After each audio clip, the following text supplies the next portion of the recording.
Hey, everybody, welcome to another episode. I am Micheal Petrow, and on the show this week, you've got returning guests. The Couch Potatoes from CJOB, Brett McGarry and Jeff Braun return to sit down for a real talk. We talk about if we could describe our childhood, who we are when we were young adults, and then who we are now. How would we do that? What TV show or film would we use to describe who we are?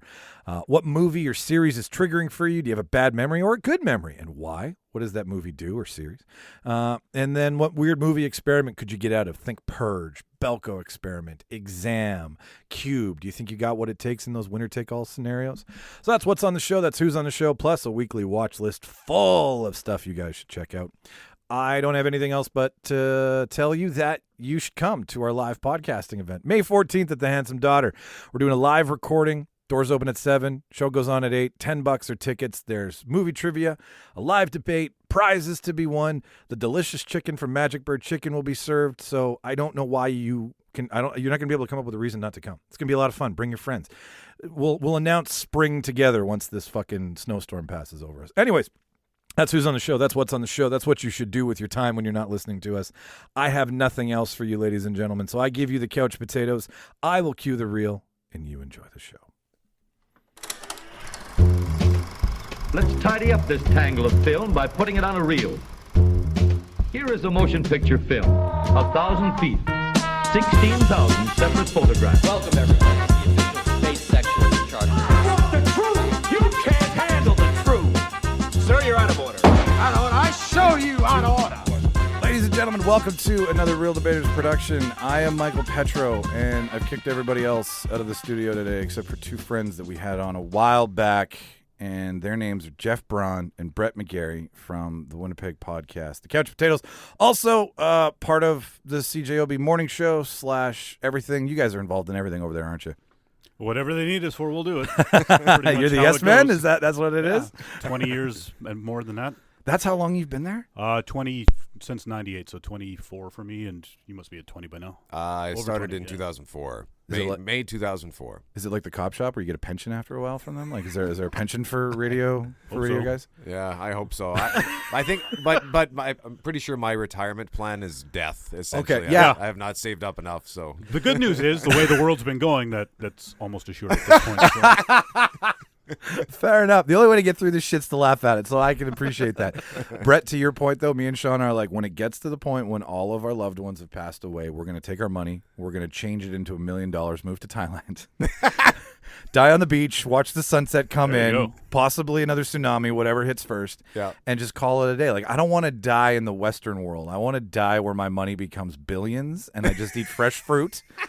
Or you're an old man, and you're only...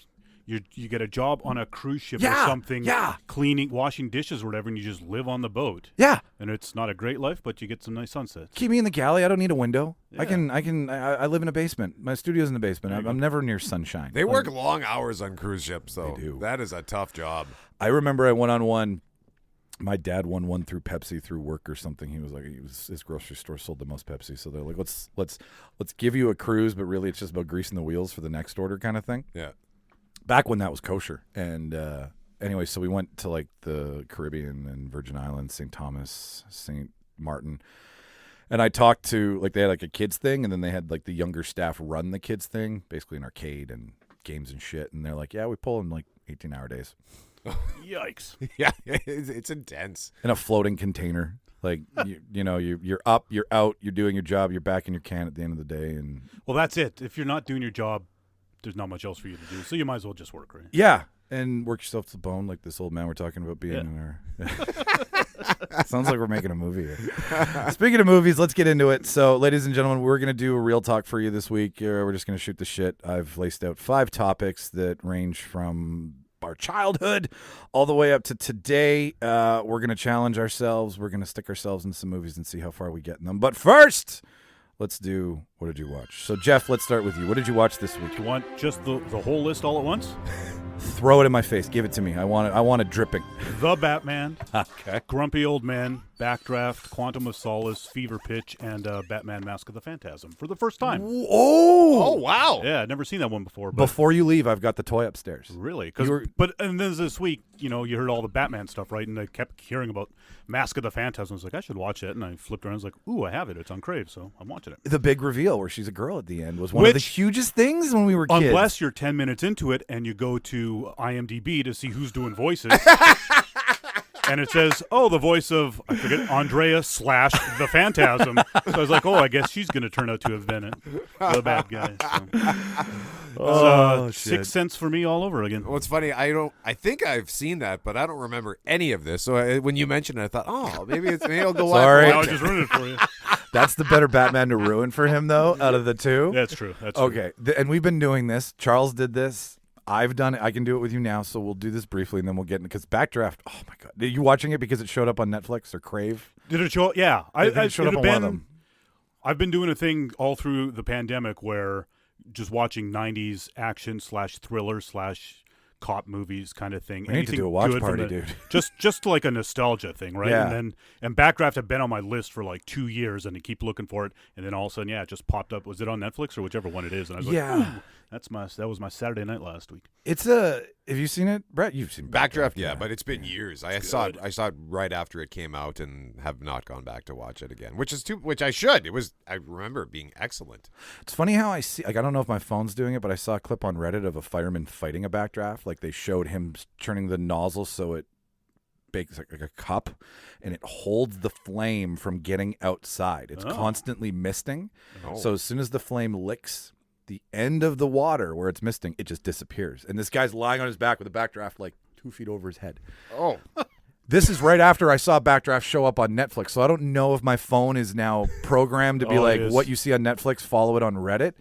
But my father's a retired fireman, so there you go. fire movies in our house are always fun because I'll look over and I'm like, real or fake? He's like, fucking fake. Never happened. That's Hollywood out the ass. And it's weird because it came out in 92 or 93 or whatever it was. Yeah. And so from then until last week, in the back of my mind, I was just like, William Baldwin's not a bad actor. He should have done more things. And then I watched Backdraft, and I was like, wow, he's that terrible actor. Like, how did they not get anybody else for that movie? That's bizarre. You can't. There's too many in the Baldwin family. Eventually, the talent pool starts to shrink by the end of it. But okay, let's do this. Let's do this spoiler free because this is what's fun about having one person in the room who hasn't seen something. So you've seen the Batman, and I've seen the Batman. Yep. How did you feel? I really liked it. I was like, it's a Batman movie you'd been waiting for years. You know what I mean? Like, I like the Affleck ones. I really do. Like, I'm the guy the weirdo that likes Batman versus Superman. I'm in the same party as you. I get it. But then you see this, and it's like, that's a different kind of Batman, and just a really good. It's such a good movie. I went into it and I was a little leery for the first 3 to 5 minutes. Are you a comic book fan, Brett? Yep. Okay, so Hush and Long Halloween, very heavy.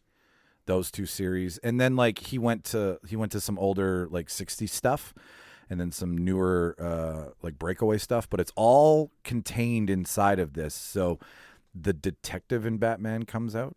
It's not the rich billionaire with all the gadgets Batman. Yeah, and that it's gritty.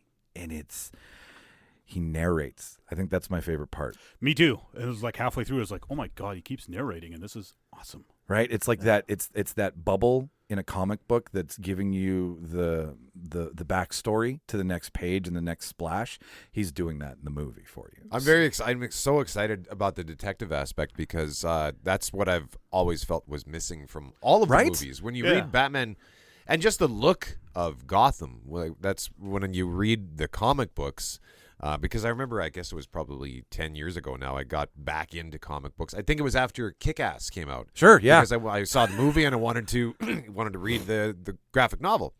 So I went to Comics America, which is now gone, on Academy, and I bought Kick-Ass, but then I started looking around and I remembered how much I enjoyed reading comics, and I picked up DC had just relaunched, I think, all of their titles.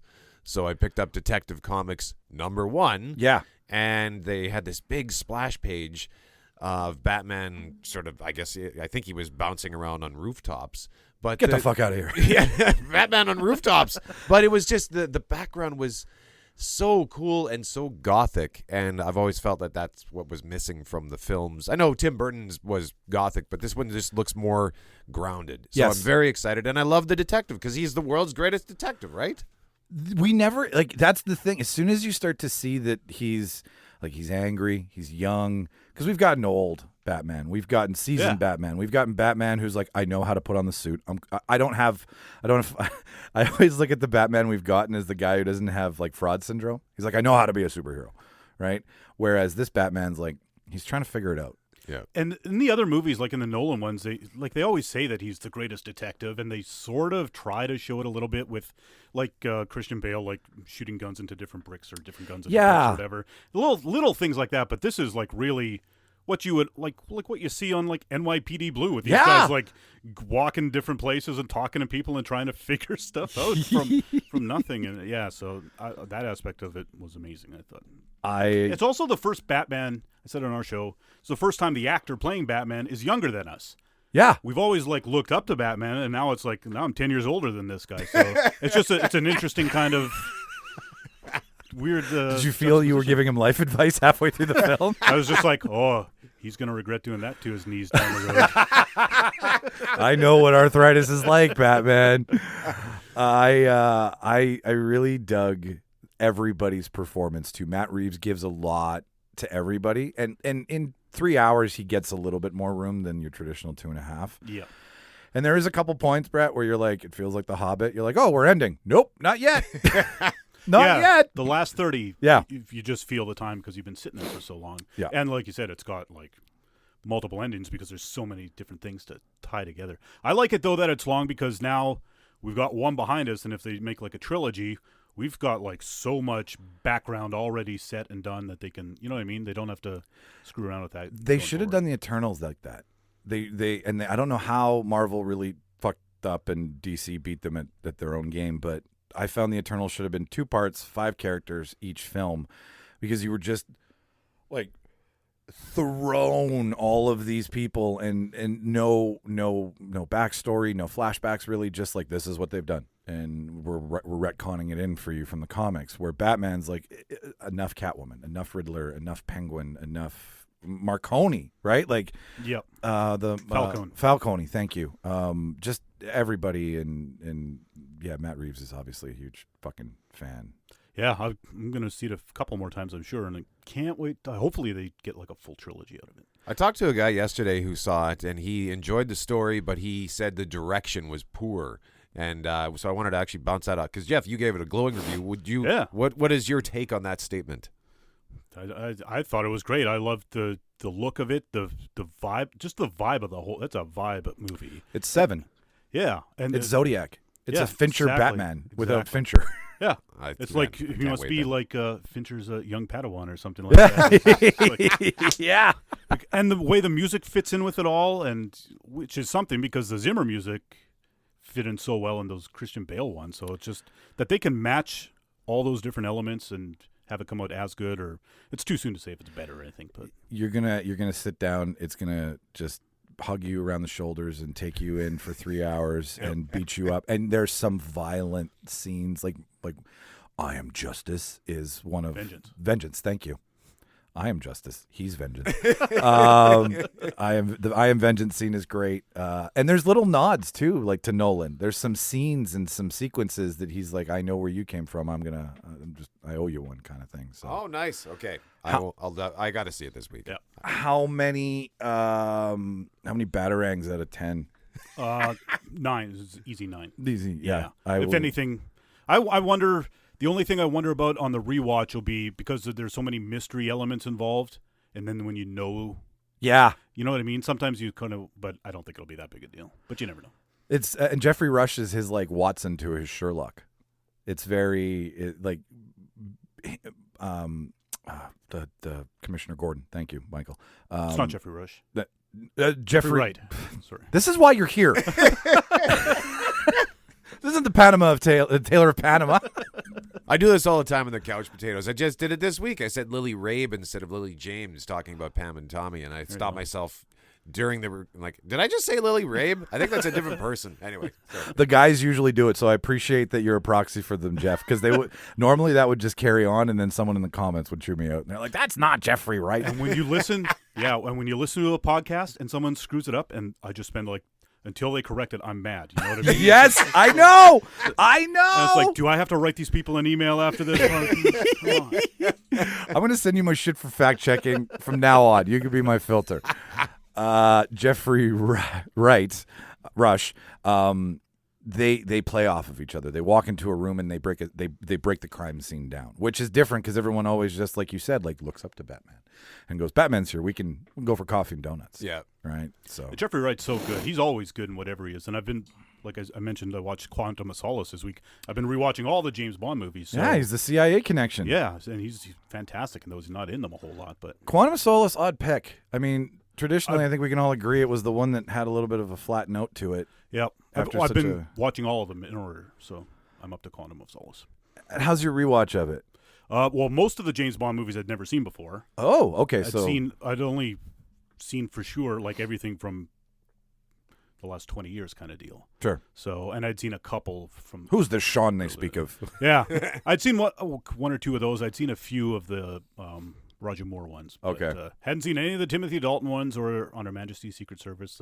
Or any of the Brosnan ones either? No, I'd seen two of those. I'd seen. Goldeneye? No, I think I'd seen all of them. but I only started watching them in theater with The World Is Not Enough. So. Yeah. But I hadn't seen any of them in 20 years. Are you going to watch the Casino Royale? Was that the 67? Yeah. No. The Lazenby one? Yeah. No, that's a David Niven one.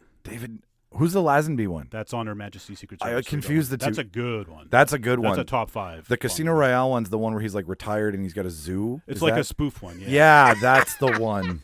I started watching that a few years ago and turned it off after 20 minutes. Like, this isn't even that funny, so I just bailed on it. I got to the part where like all the different intelligence agencies show up to like entice him to come back, and was like, he was just fucking with everybody and being like, maybe I want to, maybe I don't. I'm like, this is not the Bond I grew up on. This is not what was the joke? So. Womanizing alcoholic. I want him back. I don't approve of his methods, but I want him back. Solace just like it broke away from. I guess because Casino Royale was such a huge success. It's the best one. It really is. And it's a relaunch. Like it's around a time when doing a thing where you're like, okay, we're remaking a movie and then we're gonna bring all the characters back through it, but modernize it. That was new, and nobody really said anything about it. They just accepted it. But I loved Casino Royale. Watching him walk out of the water, I'm like, I want that body. No kidding. I don't want those shorts. I just want that fucking body. They do a thing where every time they switch Bond, like usually somebody becomes James Bond, and they have a very good first couple of movies and like realistic and down to earth, and they gradually get crazier and crazier. They just heighten everything, right? Yeah. And then they have their last movie is just the worst. It's Diamonds Are Forever with Sean Connery. It's View to a Kill isn't really the worst, but it's a big, broad movie with Roger Moore. That's the San Francisco one? Yeah. It's Die Another Day with Pierce Brosnan with the invisible car and the palace made of ice. Yeah. You're right. Didn't that have a laser from space? Yeah. That's what's melting the ice. Yeah. So that's the worst one is Die Another Day, and then there's a 4-year break, and then Daniel Craig and Casino Royale. So they always go up, and then they're like, oh, we got to fire this guy and start from scratch, and they reboot, and they put out this terrific, grounded movie. Like, the first movies are, like, Live and Let Die is Roger Moore's first one, and GoldenEye, and The Living Daylights, and Casino Royale. It's like, all the really good movies. And then they bring back a big name, too, because Live and Let Die is Paul McCartney, right? Like, whenever they give the song away and they want to reignite. We've had, I'm glad. Some headlines, yeah. Like, it just seems that Bond it plateaus, and then it dips, and it plateaus, and it dips.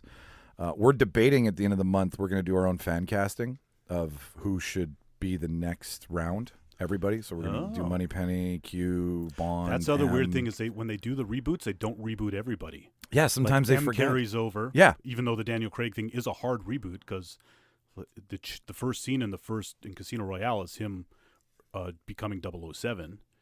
So, but she was also the M through all the Pierce Brosnan ones. So yeah, and then she dies. Yeah, and then Desmond Llewellyn is Q from the Dr. No all the way up until Die Another Day. So, and then John Cleese became like another letter in one of them. R. That's it. Yeah. until Desmond Llewellyn left, and then he was Q for one movie, and then when they switched to Daniel Craig, they brought in another new Q. I like Ben Whishaw. Yeah, he's good. I think he's like a Gen Z Q. So he's got the attitude, and he kind of keeps Bond straight and narrow. Are you a big Bond fan, Brett? Like, Not really. No, I still haven't even seen the latest one. As a matter of neither fact. have I. Actually, It's pretty good. I figured it took 2 years for us to get it finally. I'm like, I'm not in a fucking rush. If Sony wasn't, I'm not. Yeah, like I like James Bond. I don't have anything against it. I'm not ever in a mad rush to run out and see them. And I remember when I saw, what was the third one, Skyfall? Yes. I didn't care for it, and I'd like to go back and rewatch it because I didn't care for it because I was just in a grumpy mood that night, and I don't remember why. But I just remember being kind of like, I don't really feel like being here. I'm tired. I'm hungry. Although I guess I fixed that with the popcorn. But I didn't enjoy the movie because I was not in the mood. So I would like to go back and rewatch it.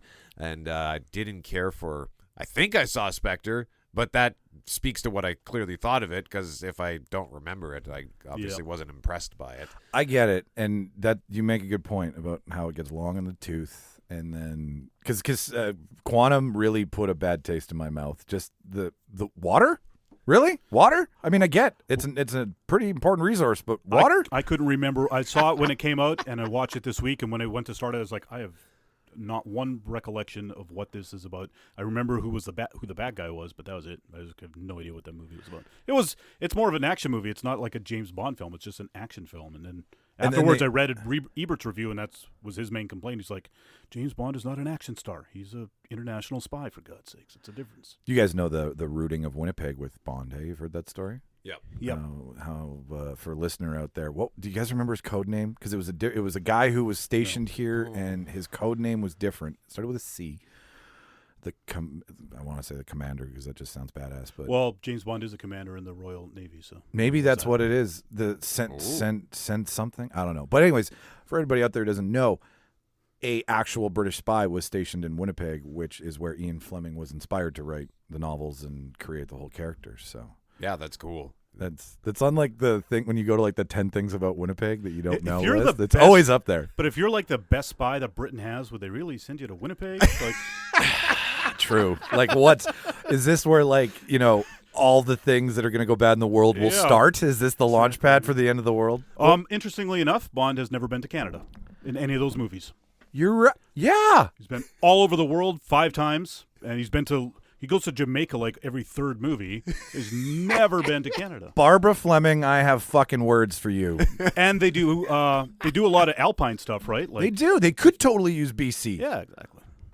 Jeff, I appreciate it. How many instinctively I go, how many fucking chucks do you rate it out of 10? Because that's what Bond does in every movie. But for a better, how many invisible cars out of 10 do you give it? Quantum of Solace? Yeah. That's a 7.5 one. Okay. I'm in the same ballpark as you. All right. Let's move on for a second here. Brett, what did you watch this week? This week I watched the finale of, we both did. We watched the finale for Pam and Tommy. Okay. On Disney Plus. I'm trying to convince Shauna to watch this, and I even sold her on there's a talking penis, and she still will not have it. The talking penis has thrown some people off. I talked to somebody who bailed out on the show after that scene. Wow. Really? And it's only one scene. So. Yeah. Because they just thought, this is stupid. I don't want to watch this. But I convinced them to go back to rewatch it because I thought it was an excellent series, and I didn't realize how it was the story I needed. I didn't think about it until because I that part of history didn't really I haven't really thought about Pamela Anderson or Tommy Lee in a long time, and I remember the tape, and I watched the tape that I downloaded off of Napster or Kazaa or LimeWire, whatever. Probably the same copy you downloaded. I did too. Jeff? I've seen parts of it. But and then I just kind of moved on, and so to go back and revisit that piece of history, I found it was fascinating, and quite frankly tragic to the way that the effect it had specifically on Pamela Anderson's life and the way that she was looked down upon because she was a woman. The fact that she was slut shamed and her career was essentially destroyed. Yeah. Her life was destroyed. It was something I needed to see because Pamela Anderson, I feel guilty saying this, but I didn't see her as an actor. I just saw her as the sex symbol that she was. Not your fault. How it was portrayed to you. Yeah. And I get it, because that's what a lot of people, everyone's saying the same thing, is that it's rehashing the conversation, which needs to happen, because she really is the first one to be gotten by all of this. Like it's the Elvis attack, right? It's that. Yeah, she was like the unfortunate pioneer of the internet, right? In that way. Anyway, sort of go on with it. No, I love that, the unfortunate pioneer of the internet. But so that element of the story was important, and it was an eye opener. And I'm glad they told the story, and I'm just so glad they told the story because it was so good. The acting was amazing, the makeup and I was Googling because I didn't know about the prosthetics. For her, for Sebastian Stan with his talking penis. But with her, I was Googling, did she get breast enhancement surgery? Because the prosthetics look so real. Yeah, so it was, I've heard. if it doesn't win all of the awards for makeup, then I'll be shocked. And and when I heard about the casting, I thought, Lily James, this British brunette, is playing Pamela Anderson, but she destroys the performance, knocks it out of the park. Sebastian Stan as Tommy Lee was fantastic. So I just Seth Rogen was great as the guy who steals the tape. So I can't recommend that show enough to anybody. And everybody always says, what's it doing on Disney Plus? I'm like, it's on their Star channel where all of the adult or mature content is. Yeah. Calm down with that, everybody. Like it can exist in the same place. The same family that's giving you Lady and the Tramp is giving you Deadpool, and you want Deadpool, so calm down. Yeah. So Pam and Tommy, I watched that. I recently caught up on Peacemaker after Jeff gave it a glowing review, and I've had the theme song by Wigwam. Do you really want to taste it? It's been stuck in my head for 2 weeks, and I love it. What a great show! Eurovision winner, I think 2 or 3 years ago. And I mean, how cheap was that soundtrack? I mean, when they went to go make it and they contacted all these people who've got like 20,000 albums sold, they're like, please use our music. The music is fantastic. I want to go back and like make a playlist of all of the cheesy songs that they use, and it was so good. And what it's also done is it's kind of reignited my love of professional wrestling. I've been going to YouTube to watch I went to watch some old John Cena stuff, and now I've gone down this rabbit hole where I'm watching, he was the Doctor of Thugonomics. Right? You can't see me. But now I'm rewatching a whole bunch of stuff from the Attitude Era with Stone Cold and The Rock. Oh. So, yeah, but Peacemaker was fantastic. And I've been watching also Snowpiercer.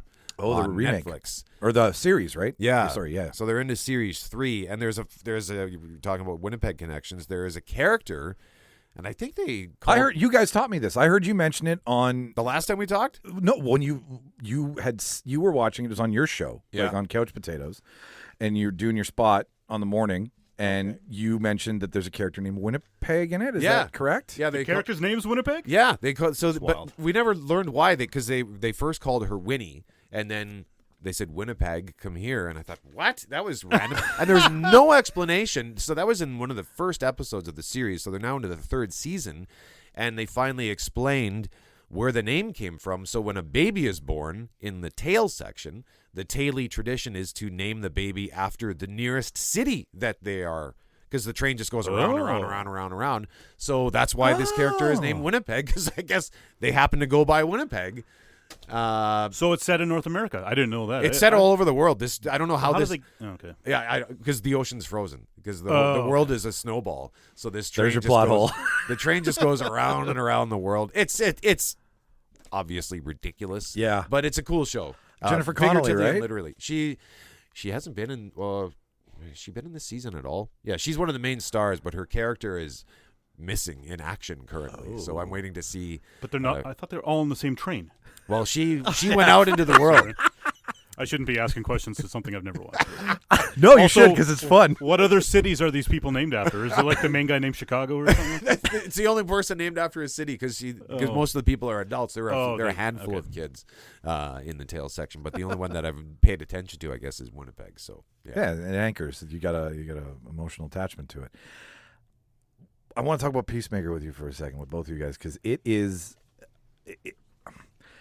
for a guy with a big fucking silver dome on his head. Yeah. Who's racist, ignorant, undereducated, like everything that in today's contemporary society kind of gets shit on. Yeah. But was written in such a way because he has a heart and he cares. Like it's this clinic in writing, in good writing, essentially, because you go into it laughing your head off because one of the first lines out of his mouth is referencing QAnon.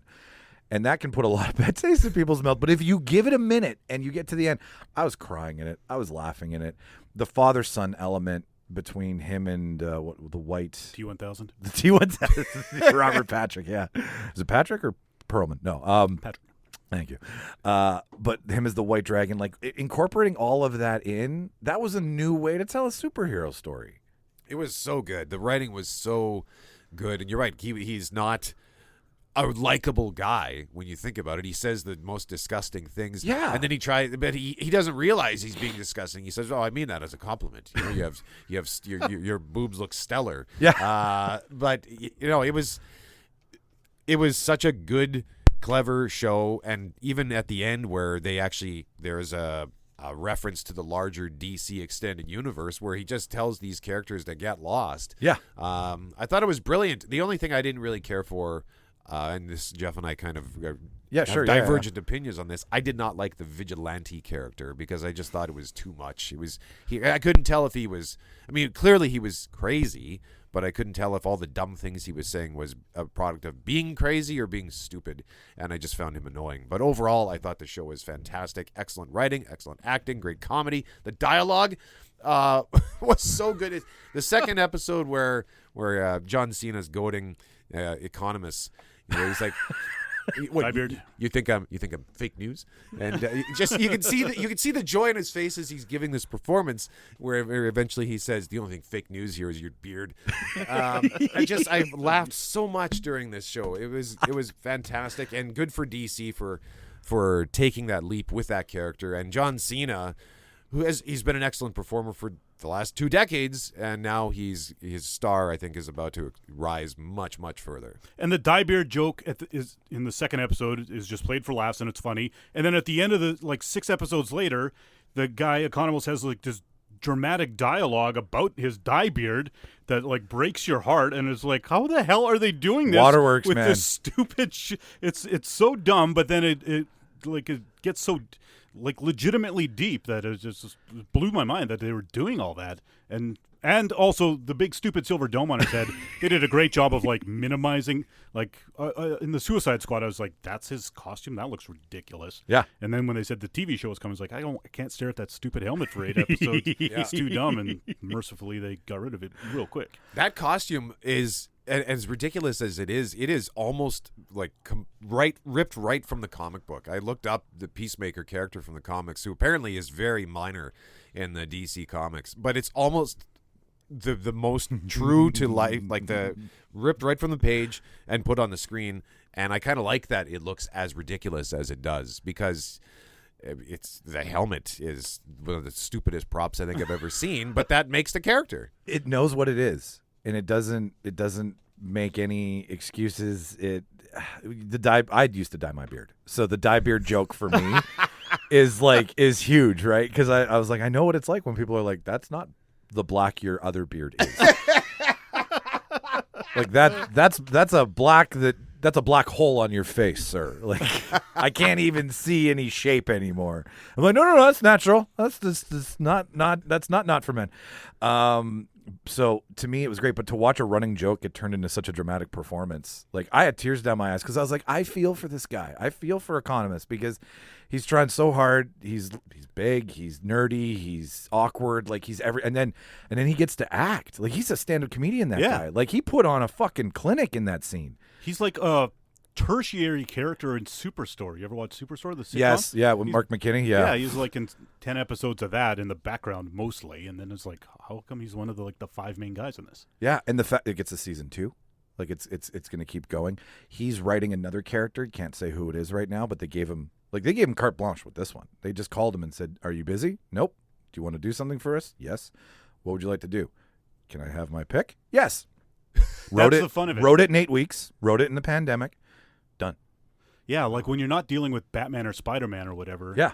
let's a creative guy who's with a proven track record with the Guardians of the Galaxy, and that just let those guys off the leash, and it's awesome. They need to. Hopefully, this will encourage more of that sort of thing. Right? Like Disney. Marvel needs. It's all Disney, but Marvel needs to understand that this is what we want to see, and DC needs to understand that just keep doing this. Like, they work, and the anti-hero is just as popular as Marvel will never let that happen. Just because they've had success taking these Guardians of the Galaxy or Shang-Chi or guys you've never heard of before, and then making like a legit Marvel movie out of it. So they don't want to risk taking some minor character and. You know what I mean? Yeah. Playing them off as a joke when they're like, why are we doing that when that thing could be a $700 million movie? Got to make some toys. Yeah. Got to make some toy money. That's all it's about. I've realized, like, with everybody shitting on, like, who was it recently? I mean, Ridley Scott's done it. Scorsese's done it. I think Roland Emmerich was the last one to be like, fuck Marvel. And Roland Emmerich would jump at a chance to direct any other movies if they let him. Totally. That's the thing, right? Yeah. Like, you say it now as if it's like, well, I'm better than this, but they'll back up a Brinks truck. Emmerich he makes some of the dumbest movies on earth. Day After Tomorrow, you put a cruise ship in the middle of fucking Uptown in New York. Yeah, like they're fun movies, but he has no place criticizing anything. No, you just made a movie about how the moon was going to crash into the earth. That's right. And you're calling out how a guy can throw a hammer across the room and get it back. Like, you're in the same ballpark. But there is, having been to Disney so recently as an adult and not as a kid and being, just like blown away by everything, but like really taking it in, Marvel movies are roller coasters. They're built like a roller coaster. They go up slow, and then all of a sudden they hit you and they drop fast. And then it takes a minute and you're going around a soft turn, and then you loop de loop, right? Like, they're building an amusement park inside of a movie. That's all well and good. There's nothing wrong with that as long as you know what that is. But don't, Scorsese makes fucking films. Yeah. Doesn't make a movie. And that was his whole point, I think, was just like, don't confuse these Marvel movies for like great works of art or whatever. They're fun, but they're not. Yeah. They're not serious. But at the same time, I think Spider-Man No Way Home deserves an Oscar nod. Right? It was so good. It was good. So good. I wouldn't vote for it.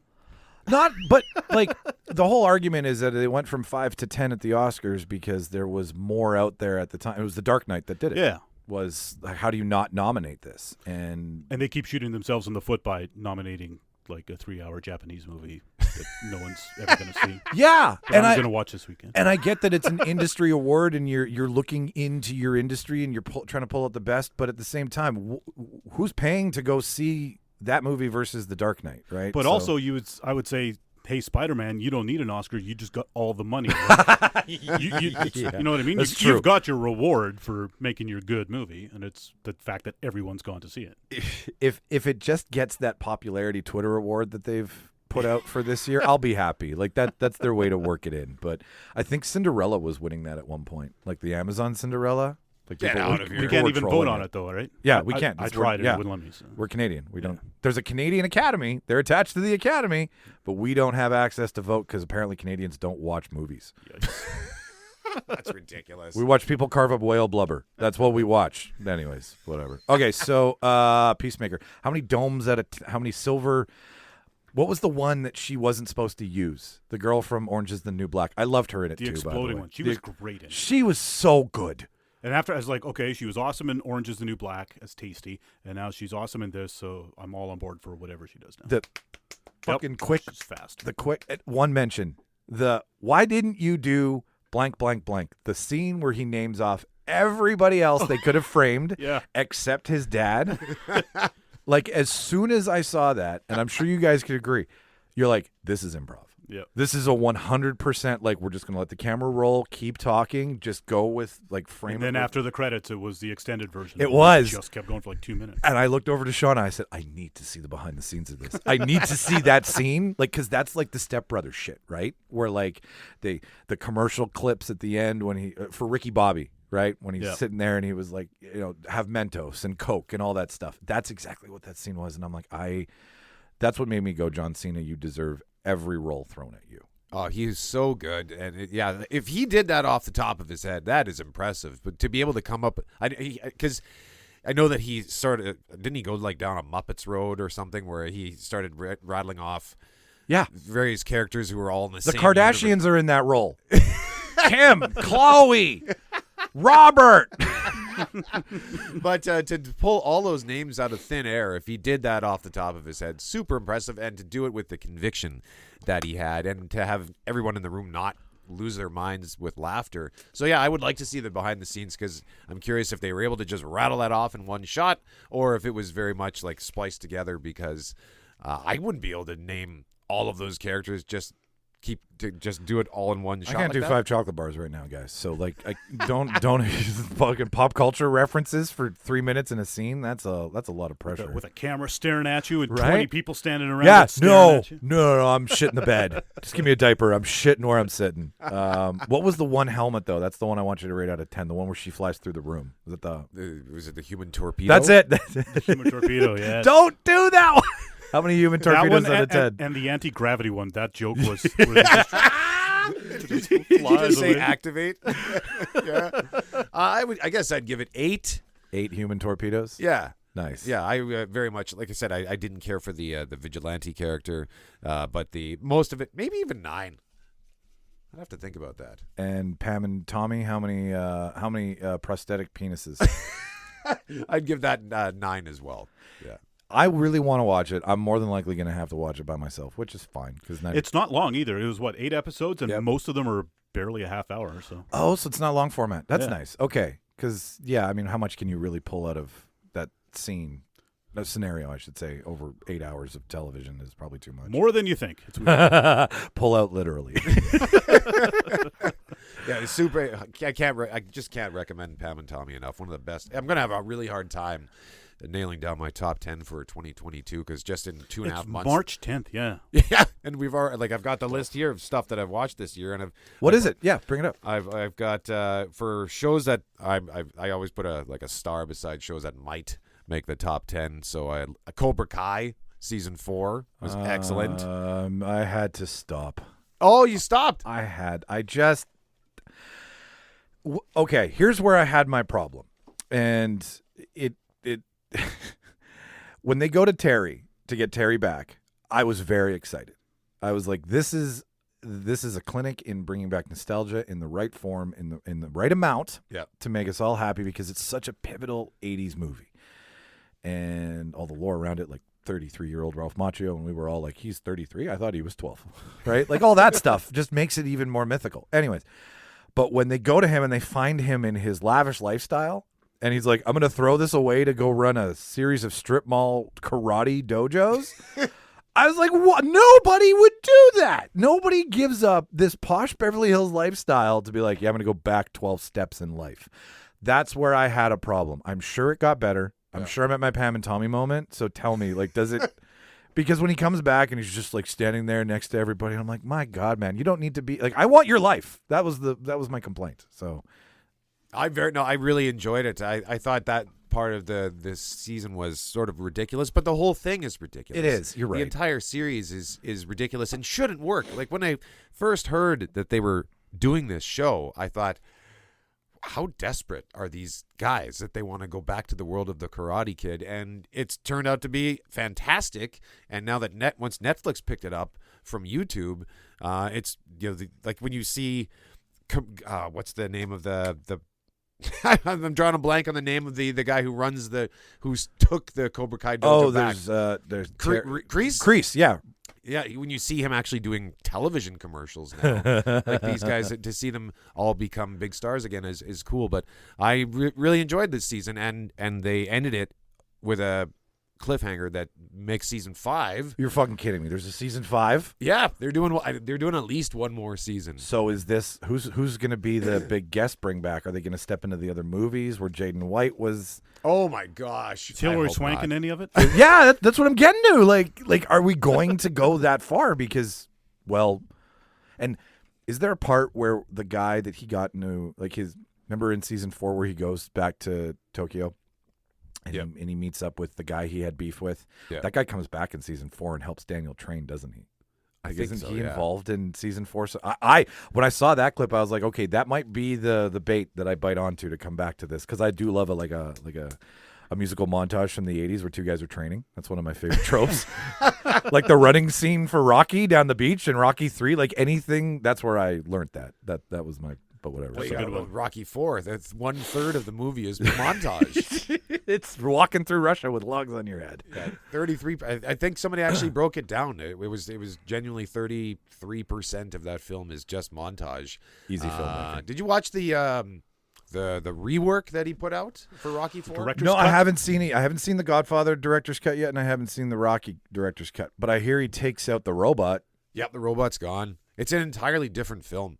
It's a weird experience because I've seen the original Rocky for I don't know how many times. It's one of my favorite movies from True my underdog childhood. story. Yeah, but it's a completely different film. They talk about how they added like 45 minutes of new footage or something, but it's not like the movie is now 45 minutes longer. He's just taken out all kinds of stuff and replaced it.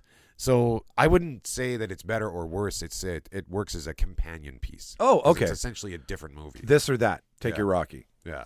But I would still go with the original Rocky 4 just because of its cheesiness. What else is on your list? For TV shows for 2022, among my other favorites, I would put Dexter New Blood in there because it wrapped up this year, and Jeff and I both loved Dexter. The Expanse season 6 was excellent. The final series, well, unless somebody else picks it up.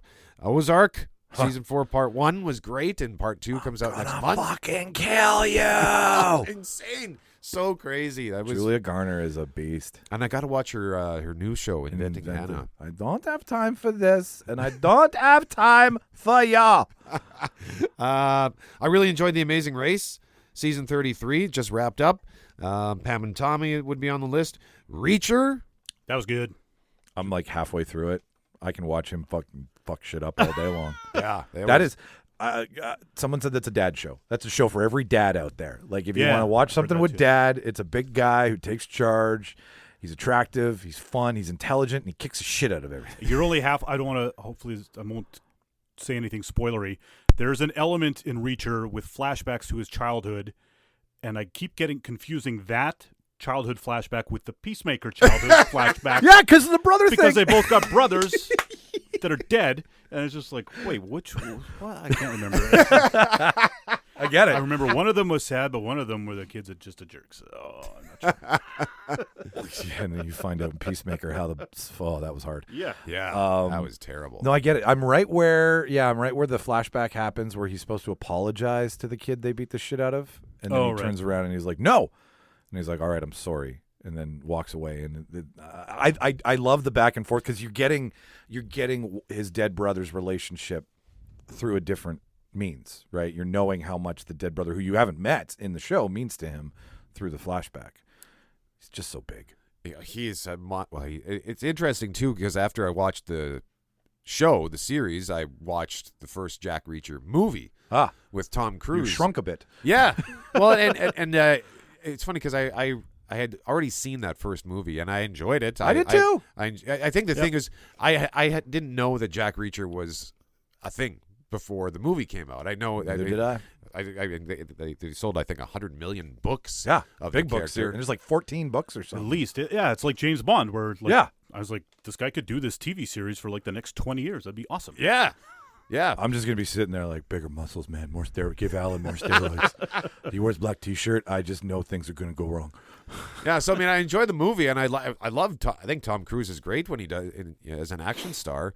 I know fans of the book were not happy that Tom Cruise was cast in the role, so I think it was one of those things where if you don't know anything about this character, then the movie works fine. Yeah, but now to see the character portrayed as he apparently is in the books was really good. Fans of the book, though, I mean, when do they ever like the movie or TV version? You know what I mean? Good point. Yeah. Even it was over Christmas with my girlfriend's family, and her sister and brother-in-law started making fun of the Lord of the Rings movies because there was like, what? And because of the stuff that didn't match up with the book or whatever, and they're like, and now the battle lasts 20 minutes. It was just like, oh my God, we're gonna. Do you not know anything about pacing and timing? I was like, everyone else was worried about bringing up politics at Christmas, but we were going to have a throwdown over Lord of the Rings over Christmas dinner. I just but I didn't. Just In the name of peace, I was just like, I won't. They can have their opinion. That's fine. No, thank Not God everybody they has to leak everything. thank God they didn't adapt it exactly as it is in the books. Although they would take, if they adapted the movies to the books, Lord of the Rings, you'd have a 17-part anthology. And if they hadn't made those movies, we'd probably be like waiting for that to come out on Netflix right now too. Oh, yeah. If they hadn't made those movies, they would have taken those books and plopped the Fellowship in the Ring into a 10-part series, Yeah. Well, that's which what might have been really good, actually. we get to actually see what that is very soon. I think the Rings of Power come out on Amazon September, in the right? next, like the end of the year, so not that far away. But that scares the fuck out of me. That really bothers me because nobody has spent over $400 million on one season of television in the history of fucking cinema. And the company that can do it is Amazon because they've got the money. But that goes to show you that you can have the biggest budget. They had to leave New Zealand. They went back to England. They had issues with stunting and there was rushing on set. Like that show has gone through some behind the scenes drama, and to have such a budget says, okay, one of two things. Either you didn't know what you were doing and you were in overtime all day long and you shot longer than you blocked, or you've spent money that nobody ever thought could be spent on doing something. And where did you put it? Like, where did you put it in CGI? Like, where is that? Now, Titanic had the same thing, right? They spent more money than anyone else, and they had a horrible production shoot. Yeah. All sorts of problems from the set that everyone heard about, and then worked out well for Titanic. So you do have a point. Yeah, like it's something that we all love. If this was like a $400 million new thing, we'd be like, okay, whatever. Yeah, no one had strong ties to my uncle was on that boat. God damn it, if you screw this up. Yeah. I know someone was there. This is not how it went down. Fake news. Like, nobody does that with the Titanic. It went sideways, not front to back. It never broke. And everybody got off. They were playing the 2022 version of that boat never sank. Oh, that's right. You're right. What are you talking about? Blue jewels in the fucking in the Met. Okay. Well, I will. I'll end this segment off. I have reality television under my belt this week because Batman was the only new thing that I saw. I mean, I've been watching shit while I always watch something while I'm editing in the background, so I put on The Killing of the Sacred Deer this week. Have you guys ever seen that? No, I've seen. That's the guy's name whose name I can't pronounce. Colin Farrell. No, the director. I don't know who the director is. Isn't it the guy that made The Lobster and yes, yeah, it is. I know that, but hang on, we'll bring it up. The one with Olivia Colman as the queen, where she won the Oscar. Yeah, I know what you're talking. Her favorite. It's a Lagos Anthropos, or I can't say.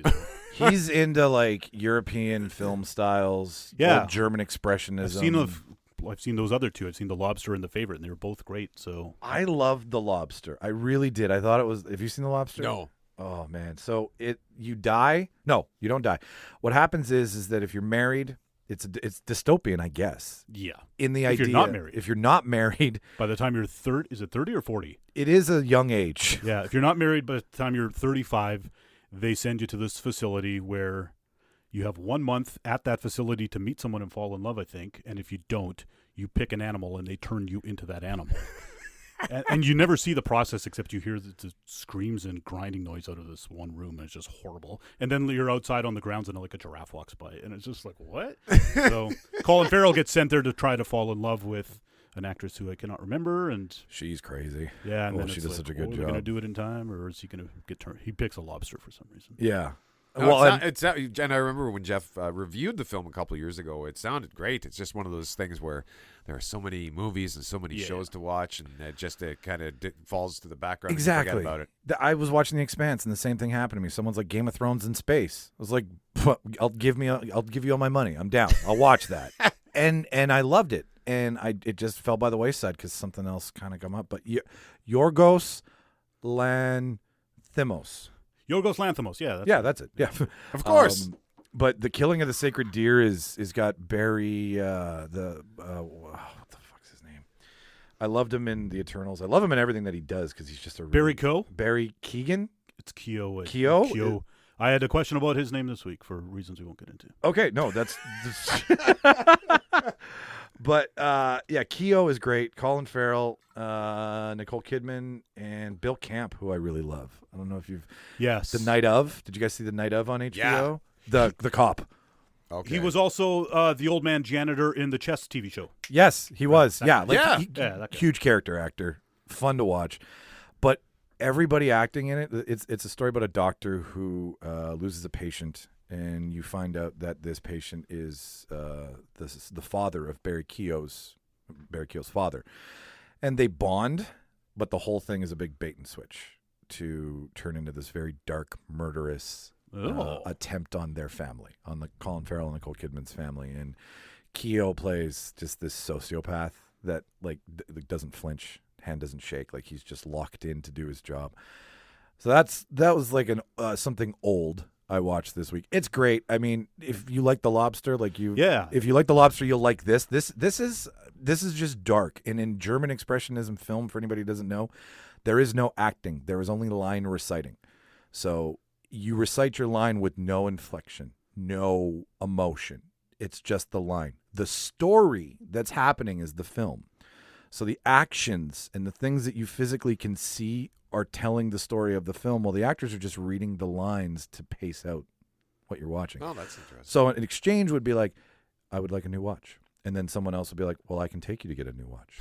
And then the other person will be like, well, I'd like a metal strap. He's like, we can get you a metal strap. Like, it's very basic exchange. It's fun on The Simpsons when they lampoon stuff like that. Yeah. What are they and you've seen it before, and you're just like, it's weird. But this is a true attempt at doing it. And it goes well. And Colin Farrell, now I'm on a Colin Farrell resurgence from Batman. Right? What did you watch it on? What platform? It's on Netflix. Okay. Yeah, it's on Netflix. I meant to watch that when it came. It was one of those things where I do it every year, where I'm waiting for the Oscar nominations to come out to see what I have to watch. Yeah. And I was like, well, I'm not watching that until we'll see if it gets nominated, then I'll watch it. And it didn't, but then here's like 7 other movies I did have to watch, so it just fell by the wayside. Exactly. So. Yeah. I'm chewing through an Oscar list. I'm feeling the pressure already now that it's like 2 weeks out. Yep, me too. I realized that. I was like, I still got 4 movies to watch. I did Encanto. It's another thing I watched. Have you guys seen Encanto yet? We watched the Disney one, 20 minutes of it. The kids hated it, so we started playing For real? board games instead. Yep. Madrigal, the family Madrigal. The kids' taste Don't talk about blows my mind. We watched Jurassic Park, and the 10-year-old's like, that was awesome. And then the 15-year-old's like, there was too much action. It's like, what? Get out of here. Yeah. There's stuff like that. So you need to bring these kids over, and we need to show them stuff. It's hit and miss, and I was like, okay. Too much action. Yeah, and the boys aren't into. They don't like Starvel. They don't like Marvel or Star Wars. I like Starvel. It's Starvel from now on. Both of them together. It's whatever it is. Yeah. Luke or Cap, whoever we're talking about. Encanto's great, actually. I mean, I there was a couple plot holes that I had questions about, but then as a person without kids and animals who don't exchange words, I can see how a Disney movie, I can see the lesson in this movie that they're trying to teach you. But as an adult, as a parent, you're going to be like, well, why didn't that happen? And why don't we find out that about her? Like, the questions I'm asking are a film reviewer, but as a 9-year-old, you're just like, oh, the message is you don't need a special gift to get through life. If you don't have one, it's okay. And otherwise, don't talk about Bruno. It's Lin-Manuel Miranda, right? That's his. I believe so. Yeah, he wrote the score for it and everything. Yeah. I'm not surprised. The guy's touch is gold when it comes to musicals. We all know that. Hamilton is the mold for, I think, the new musical. I think the new contemporary musical to get everybody into the theater seats is him. And but it's beautiful. It's a Pixar movie, right? It's good Pixar. He did another cartoon earlier in 2021. It's on Netflix. I think it's called Vivo. Okay. And same thing. I mean, it's about a talking cute little animal, singing cute little animal, and the music and is spectacular. I mean, the guy, he's a machine. Yeah. Of what was that? The Moana, I think was his. Yep. I don't know how he just keeps spitting out all of this amazing stuff, and you gotta, I wonder, how does he not run out of ideas? Or he's probably made enough money that he could just go retire in Thailand. I keep meaning to watch all of Moana. I've seen bits and pieces and end of it at least twice, probably 3 times, just from looking after my girlfriend's little daughter. She loves it. She puts it on, and I watch for 20 minutes, and I fall asleep. And then I wake up, and I see the 20 minutes at the end. And I was like, was I snoring? And she says, yeah, you were. I get it. No, a Disney movie has to bite real quick for it to keep, but Encanto kept me. Like we started watching because we're like, should we? Because we've been doing the Disney Sunday night thing here. Every Sunday at 6:00 we'll put on a Disney movie. Like when we were kids. Like when we were kids. Oh, that's awesome idea. So I've been ripping through like the Aristocats and the old ones, right? Because that's what they played. Like putting Tarzan on at 6:00 on a Sunday. I mean, it was great because I could sing along. I sang those songs in choir in high school. They're very committed. It's the Phil Collins soundtrack, right? Like the Elton John Lion King. Those are the ones that really kind of connect with me. But we put on Encanto as our Disney movie, and then it was about 20 minutes in. I'm like, well, I'm committed. Are you? And she's like, yeah, I can see this through. Nice. So it was a passive watch. It wasn't something that I was like fully married to. But if you've got a family out there, if you've got kids, it's great. Like the lesson is the whole family, this house with magic in it, came from a candle. And the grandma, the matriarch of the family, she protects the candle. She protects the house that the candle built, and inside the house is magic. And every time you get to a point in your life, probably 9 or 10, you stand before a door. And on the other side of the door is your gift. And one girl in the family never got a door. She never got a gift.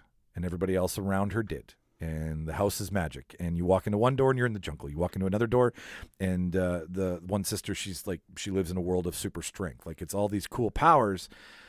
And then the next coming of one opens up the Bruno situation and what some of these gifts may have caused the family, and now her gift that they're finding out might be the fall of the family. She might be the reason the house is cracking, and all of these things are happening. So it would make a really good horror movie. Yeah, it did. Well, I guess. Yeah, I just pitched you a horror movie. I totally did. The house is cracking, and there's random doors, and no one knows what's on the other side. Her gift is the curse to the family. She's Carrie. That's what this is. But then for TV this week, Top Chef and Survivor. Do you Survivor watch Survivor came back. Yeah, we watch Survivor. We love Survivor. Okay, I have a Survivor friend in you. I like this. I'm the only one on the show. Whenever I bring up Reel, they all just start talking. Like they all just listen to me because I'm the only one who watches it. No, we love those. Survivor. I mean, it's one of Canada's favorite shows. So I really think it has a lot to do with it's still the middle of winter, and we just like to watch people on a beach. Yeah. Like I felt.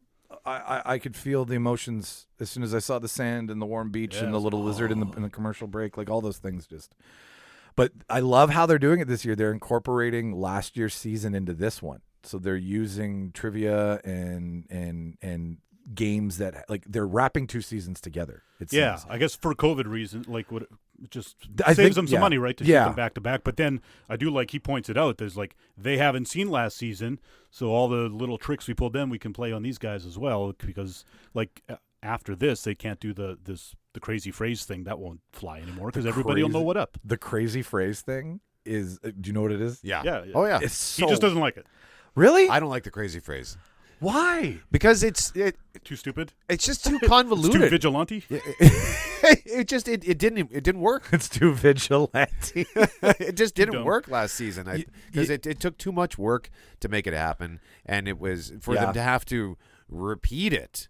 To say it once is one thing, but I think there was one guy who had to say it like 3 or 4 times. You did. Yeah, and it just I just thought it was stupid. So it was the broccoli guy, wasn't it? He like. There because this year's trees are broccoli or little trees or whatever it was. Potatoes have skin. I have skin. Does that make me a potato? There was a clip in it, and that's one of them this year. So, but who knows? Maybe they're also pretty good at tweaking the stuff that doesn't work. So maybe they'll adjust the way they roll it out somehow that'll make more sense or be more useful or something. Yeah, like they've already made a couple of changes, and that immunity challenge was so intense. But I'm getting kind of tired of all the puzzles. Like every challenge seems to now have a puzzle. Or start with a puzzle or something, maybe. Why do they always have to end with a puzzle? Just do it backwards. I don't know. I think the ending with the puzzle is too... It's more dramatic. It's the equalizer. Thank you. Yeah. That's exactly what it is. I am a huge proponent. I'm late to Survivor. Like I watched Richard Hatch win naked, right? We all did. And then took a break for like 15 years. And Sean has wrapped me back into it. And we've watched like Ty, the Chinese prisoner of war guy who just like motored through his season. He's he's one of my favorite players. Christian from a few years ago, the nerd who stood on that pole for like 5 or 6 hours and just started reciting off like math problems to Jeff to get through it. Like I'm new Survivor. I'm new money, but this this new stuff, I'm just so fucking amped for because it's always been the social experiment, and I just love how they're finally admitting it. Like it's actually in the title track now, where he's like the world's greatest social experiment. They never called it a social experiment before. No, I think did they? I think they've been calling it that right from the start. Okay, then that's my break, and I meant because I've just recently started to hear him say that. Maybe they might have backed off from being that blatant about it the last few years until recently. That's what it is. Fucking call it what it is, because it's so great. Did you watch the Russell seasons? The Crazy Russell, like the guy with the little guy, little angry guy. No, he was just the wild card extraordinaire. Really, he changed the game. You got to go back and find those Russell seasons. Watch the first one. Find the first season he's in. I think it was it 18 or 19 because he came back for Heroes versus Villains, which was the 20th. Okay, season. I think I know who you're talking about. Does he just stir shit up for the sake of? Yep. Yeah, guy. He's the one who invented looking for an idol without any clues, because when they first had the hidden immunity idols, people never thought to go look for him, and you had to earn a clue that would tell you where to go search. Oh. And he decided it's clearly around here somewhere. I'm just going to look for, and then he found 3 of them in a row. And now you don't have to watch those seasons because just ruined them for you. No. I love watching people screwing each other over. But so that was the thing he actually contributed to the course of the series. But then he's just a jerk. He's just the biggest a-hole in the history of that show. Didn't he? Except for his nephew, who got kicked out. That's right. His nephew was also a lunatic. Yeah. There is always that one that because they sit down. They're like, we have to make a microcosm. We have to make a small city out of every walk of life, every color, every creed, every age. It's to the best of their ability. And then there's always all right, who are we going to bring in? That's a firecracker. That's going to fuck it all up, because that's part of real life. Yeah, and then the good Survivor players identify those people and get rid of them immediately, because I think Ewell pointed it out once. He's like, I don't care if Dave is the best or the worst player. The only thing that matters to me is if I can predict what he's going to do, and he is an absolute wild card, and I don't know what he's going to do, so he has to go. Yeah, you get out the unsure. He's like, Jake is going to plot against me, but he can stay in because I know exactly what he's going to do. So that's it. Yeah, there's the Beautiful Mind, the Russell Crowe movie. That guy wrote the book that you're supposed to read before you go on the show. The governing economics, or the governing economics guy. It's a strategy book. Yeah. So his whole entire thesis is based on capitalism and open market, right? Competition creates competition, which creates a good market and all that stuff. He was very into how economics work globally and, in any situation possible. But his mathematical thinking can be applied to working in small groups, and small groups working towards a goal together, and competing groups, and how those competing groups might need to merge at certain points and do certain things in a co-op fashion or a singular fashion. So if they suggest on the website, if you're going to read anything that teaches you to be a better Survivor player, his book is number 1. Wow. I bet most of those contestants don't read it. No, but this year though, some of the clips they're like, did everybody do all the books? Has everybody read everything? And a couple of them are like, yeah, I've read everything I'm supposed to read before I come here. And it's about working in an unknown society and working with people you don't know and having to form a relationship to better the society as well as the individual needs as well as the group's needs.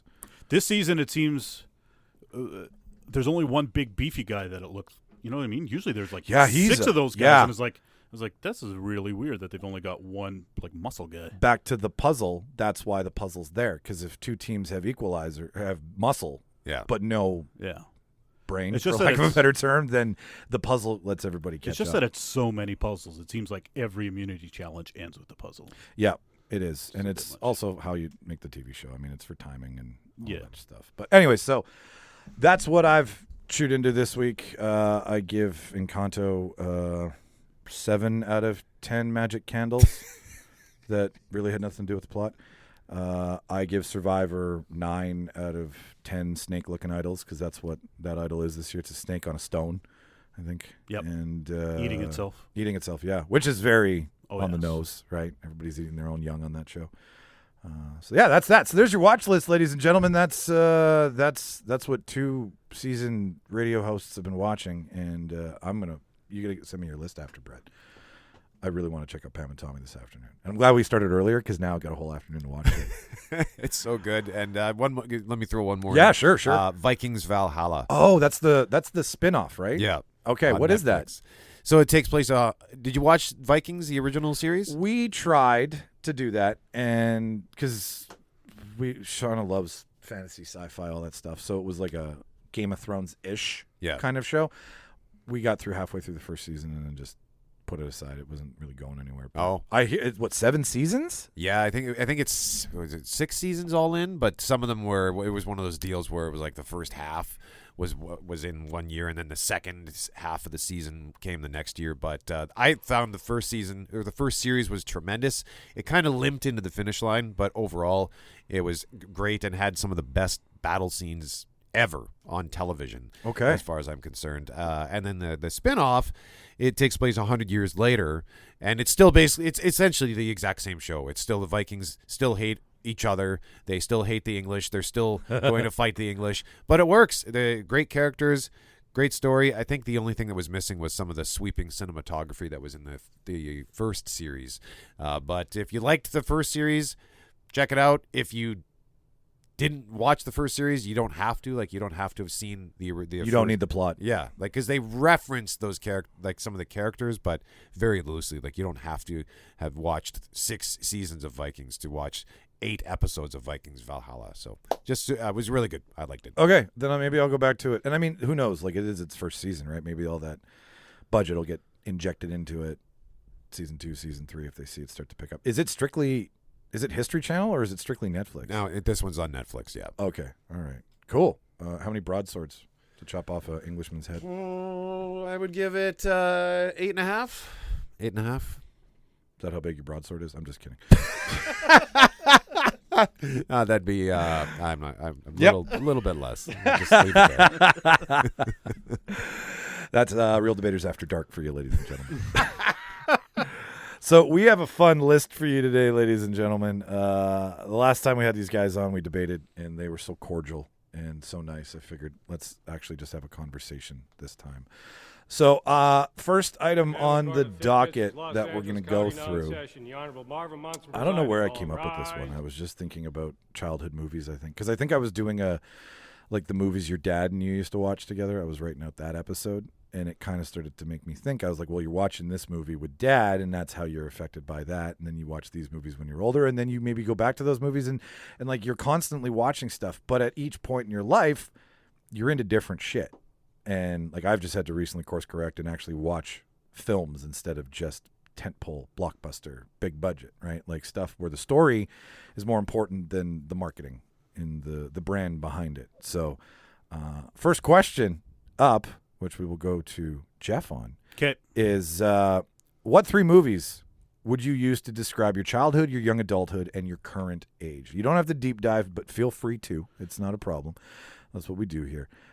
But basically the idea is that when you were younger, what movie would you be? When you were in your young adult years, what movie would you be? And now who you are, what movie would you be? My younger years growing up, it was pretty much Stand By Me. Oh, yeah. Because I'm from now, minus the gruesome dead body that they find by the railroad tracks.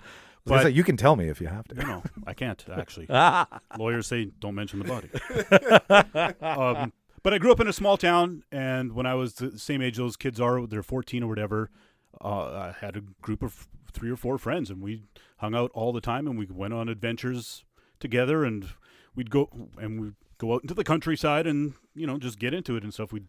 We actually played by the railroad tracks on a train bridge. Was a hangout spot for us at one point because you could just go out there away from everybody and sneak cigarettes and that sort of thing. Yeah. And there was bullies in town like Kiefer Sutherland in the movie that we tried at all costs to avoid and things like that. Dude, like that's your life. Like it's not just like I went from this as like a art form. Like if I was a movie, what would I be? You lived Stand By Me. Yeah. And when we became Who got truffle shuffle? We were a little bit older and when we started driving and so we were 16, 17, 18 years old. A buddy of mine actually got the Stand By Me soundtrack. Oh, meta. And we had this he drove a 78 Volare, and we'd cruise around the countryside listening to the Stand By Me soundtrack. And there's like in the back of my head, I was like, this movie really is the story of our lives without the dead bodies. So that was cool. I love that movie, and I watch it all the time. Yeah, no, it's a fucking classic. It's a Stephen King gem. I mean, It's the outside of the Stephen King realm of normal Stephen King. Well, it's that group of 4 short stories in that one book is Stand By Me and The Shawshank Redemption in the same book. And then there's 2 others, and one is Apt Pupil, which is a movie that I've not seen. Yeah. With Gandalf, right? Yeah. And Yep. Brad Renfro. Brad Renfro. Yeah. Is that a Stephen King thing too? Yeah, he wrote that. That's in the same book as Stand By Me and The Shawshank Redemption, and then there's one other story in there that they've not made into a movie. That's really Stephen King's world just keeps fucking going. Yeah. It never stops. My aunt used to work for American Express. She got a tour of his house. They went down to Maine to do like a Maine. He does tours of his own house? He lets people come in. It's creepy. But I guess And that's- like you can, yeah. At this point, I mean, this was the '90s, so who knows? But like you could go to Maine or wherever he is, and part of the American Express tour package was to go get a private tour of Stephen King's lair, and there's gargoyles all over it, and Iron Gate. It is exactly what you'd think. Have Anyways, you ever heard about his writing process? I don't know if it's still the same, but for years and years, he said, and because until he had the writer's block like 20 years ago or whatever, for the first time ever. But before that, he'd wake up like at 7. At 8 a.m., he would sit at the typewriter and he would type straight for 4 hours. And then at noon, he would stop, and that was his work day. And he would stop in the middle of a sentence and come back the next morning at 8 a.m. and finish the sentence and keep typing.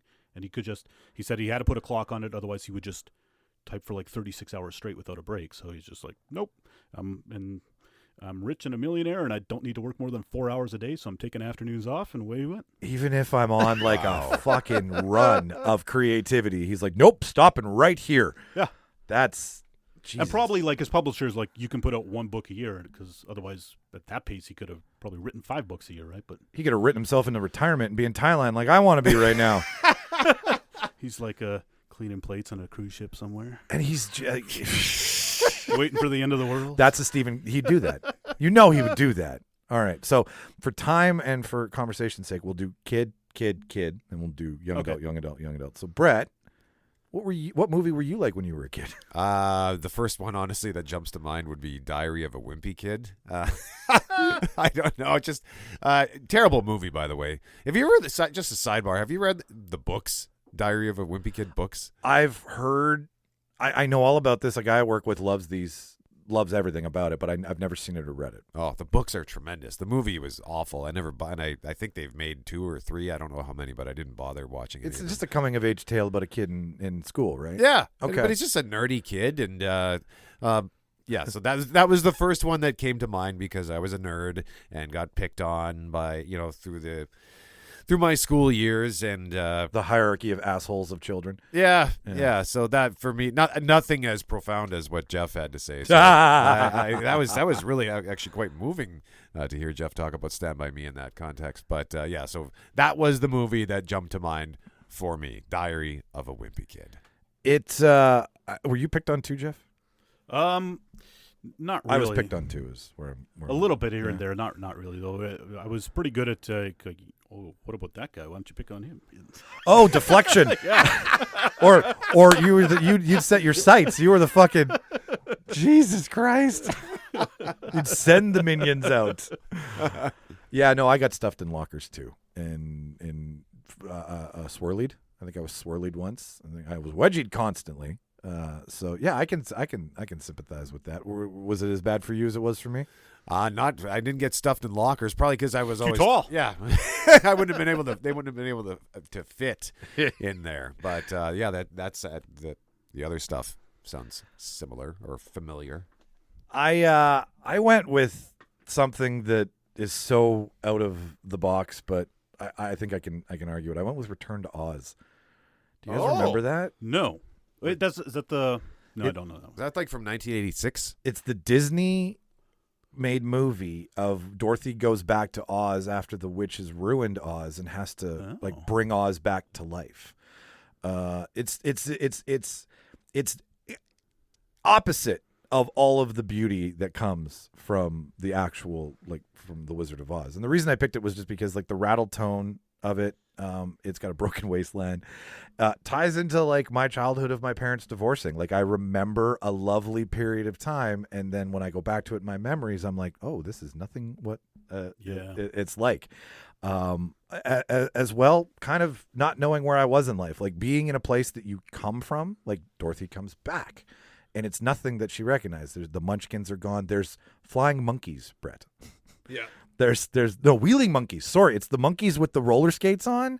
The queen has multiple faces. I equate that to my father. I never knew if he was being a loving dad or if he was being an asshole. Just everything is upside down and by comparison to what you knew. And as a kid who had a shitty relationship with his parents, I'm the one who's taking this whole thing down right now. But, like it kind of fits because it's familiar, but it's not what it should be. And I really like when I thought about it, I was like, well, what movie am I as a kid? And I was like, Little Monsters kind of popped into my head for a minute, right? Just because of fantasy and childhood and bad dreams and whatnot. But I was like, no. Return to Oz really, really kind of sticks it for me. I loved watching this movie on repeat as a kid too, as well. Like it's a horror dystopian before it's actually even a genre to talk about. When is it from? Late 80s, early 90s. Was it someone just made that up on the spot, or was it like also based on a book like The Wizard of Oz? I'll bring it up right now. Fairuza Balk is in it. That much I do remember. Return to Oz. I think it was from like 86. 85. Good call. Boom. Nicole Williamson, Jean Marsh, Piper Laurie, Matt Clark, Michael Sundin, Tim Rose. Tim Rose also did It's a Trap from Star Wars. That's that guy. The lobster guy. That's literally his credit photo, is the lobster guy from Star Wars. Akbar. Admiral Akbar is his credit. We can't repel flavor of this. Every time I think of that, I think of there's a meme, somebody, they was in a coffee shop, and they always had clever... they would draw clever ads on their chalkboard, and one was Admiral Akbar saying, "It's a frap. we can't repel flavor of this magnitude." He gets used a lot. Yeah, like not a lot of names in this. Walter Murch. Is there any? It's 6.8, 6.5, 6.8 out of 10. Like it's a whole turn on everything. Scarecrow's there. TikTok is now robot. He's this little like orange wind up with a key robot. Yeah. The lion's still there. Scarecrow's there. Dorothy's there. It's a new witch. It's everything that you wouldn't expect. And it feels like Fear and Loathing in Las Vegas kind of had something to do. Like you could blend the two together. Actually what you'd take in Fear and Loathing in Las Vegas would be what you'd see in Return of the Oz. Anyway, so that's that. What's your young adult, Jeff? For me, I honestly, Swingers. You're so money. Because you're so fucking money. That movie came out when I was in college, and my friends and I in college, we thought we were the shit, and we're going out to the club, and we're going to meet some girls, and we'd just end up at the coffee shop by ourselves at 3 a.m, talking a good game, but not getting any results kind of thing. And it's like, well, maybe we should put on suits next time. Yeah, let's try that. And then people just stare at you. I was like, what is wrong with those guys? And so it was just thinking you're cool, but you're really not cool kind of vibe. When did you see Swingers for the first time, Brett?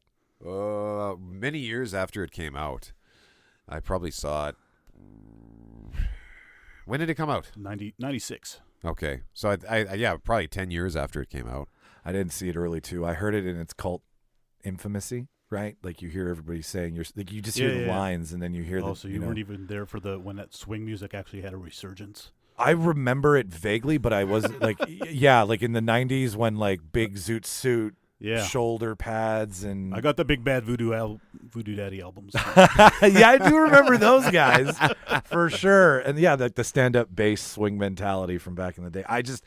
As soon as I saw it, I incorporated You're So Money for like 3 years. I'm pretty sure I see it. I see it every now and then in sports broadcasting. Somebody will say, "Oh, he's so money." I was like, that is like almost 30 years old at this point. You got to stop saying that, man.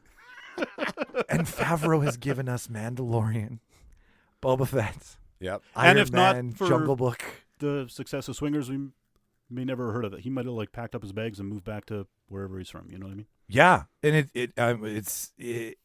they shot in a Vegas hotel during business. Nobody would give them anything in the hotel, so they just snuck in with cameras, shot the scenes at 2 a.m. when it was like the deadest on a Wednesday night, and then just walked out. And that's that. Like that's Maverick filmmaking.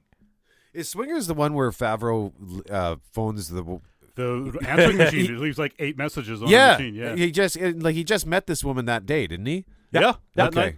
Okay. Yeah. That I can definitely draw a parallel to that because to my whole life, I am awful with trying to figure out women and dating. That might be the most painful. And I think this actually ties into one of the questions you have coming up first later. But now that I think of that scene, that was one of the hardest things I've ever had to watch because I've been It's just there. so real. Yeah. Yeah, I've been not in that exact scenario, but to watch this guy have his hopes just crumble by his own stupidity was so relatable and so difficult to watch. Yeah, You wake up the next day and it's like, well, why the hell did I say that? That was such a stupid thing. You usually wait between phone messages before you correct yourself. Like you leave the message and you hope they call back and you're like, listen, I was an idiot. I should have said this. But he's like, no, I'm going to rectify this live. I watch that scene still. And here's what's funny.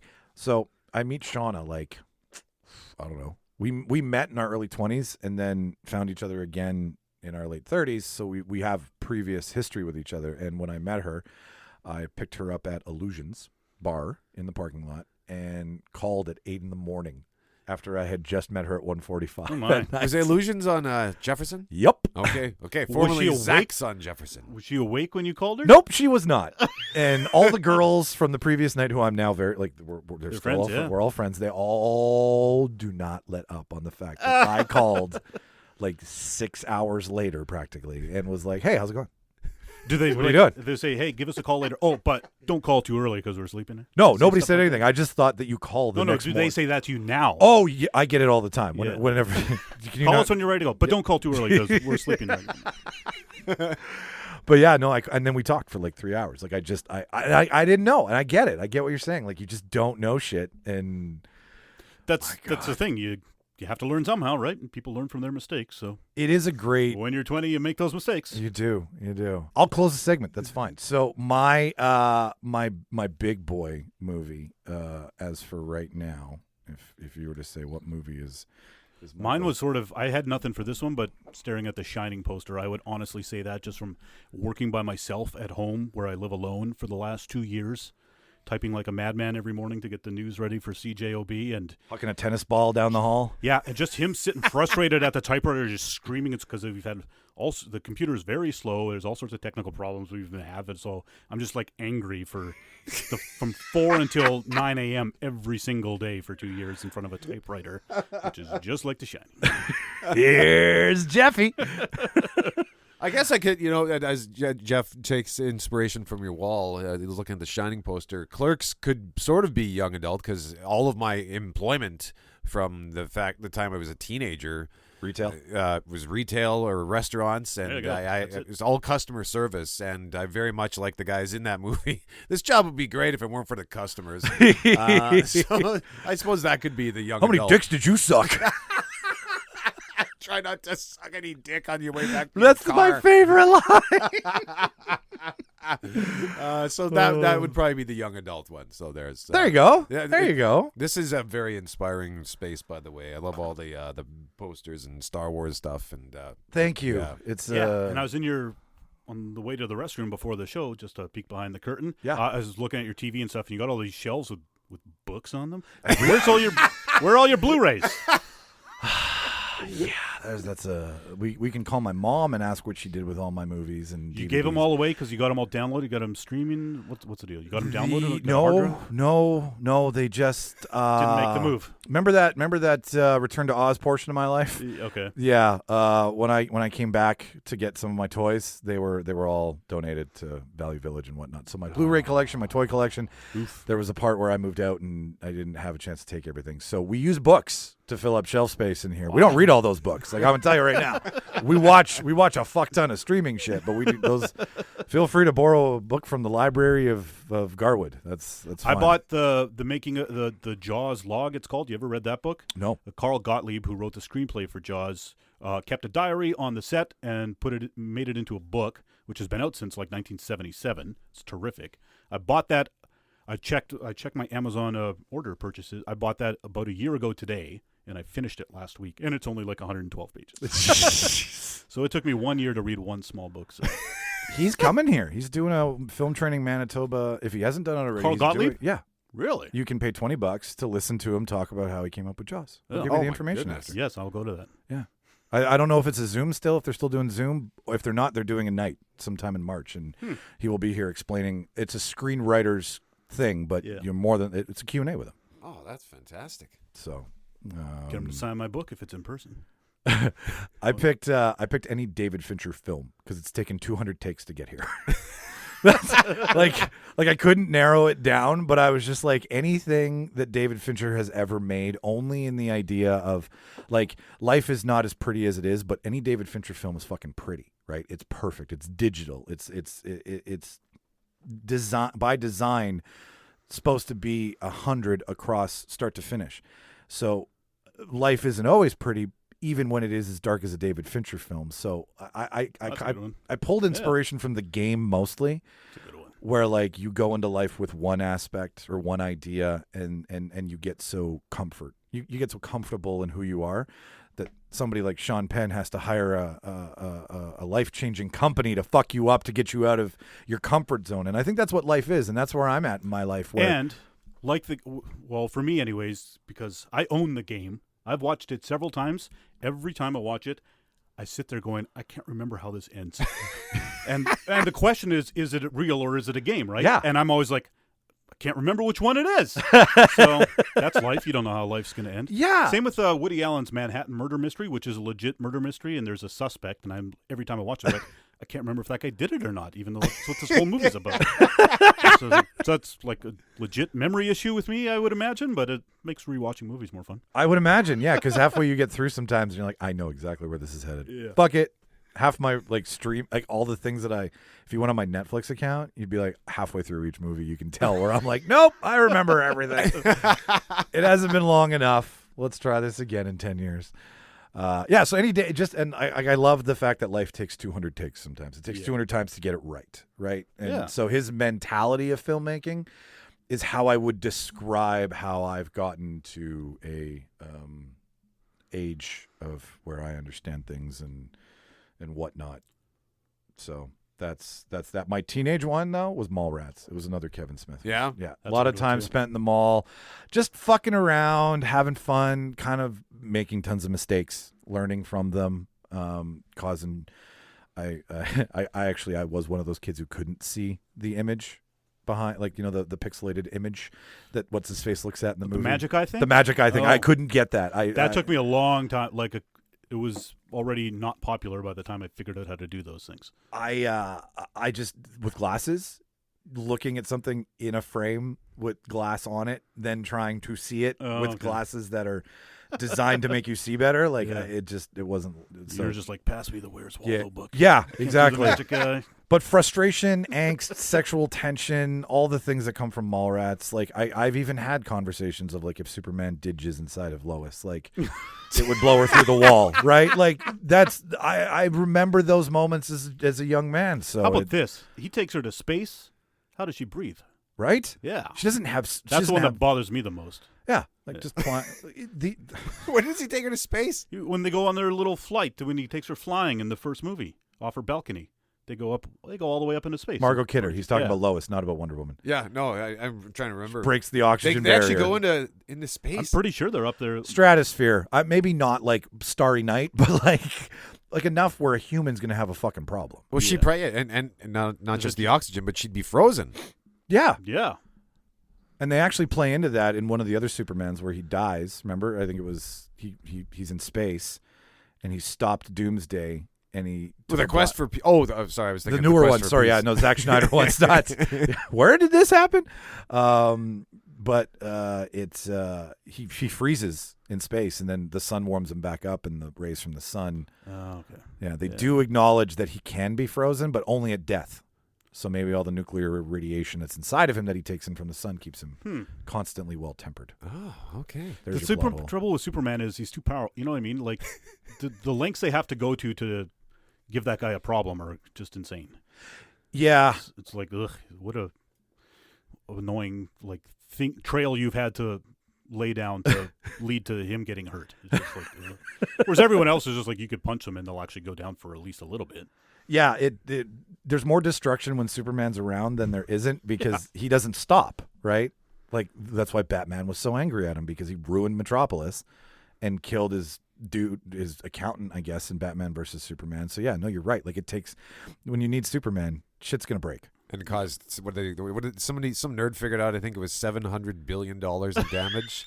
Are you kidding to Metropolis? Yeah, because with the Avengers, I don't know who figured it out, but I think they determined that the damage that was caused in the Battle of New York, just in New York, was something like $160 billion of damage, and then Man of Steel took the disaster porn or the destruction porn to the next level when they leveled Metropolis, and I think it was $700 billion.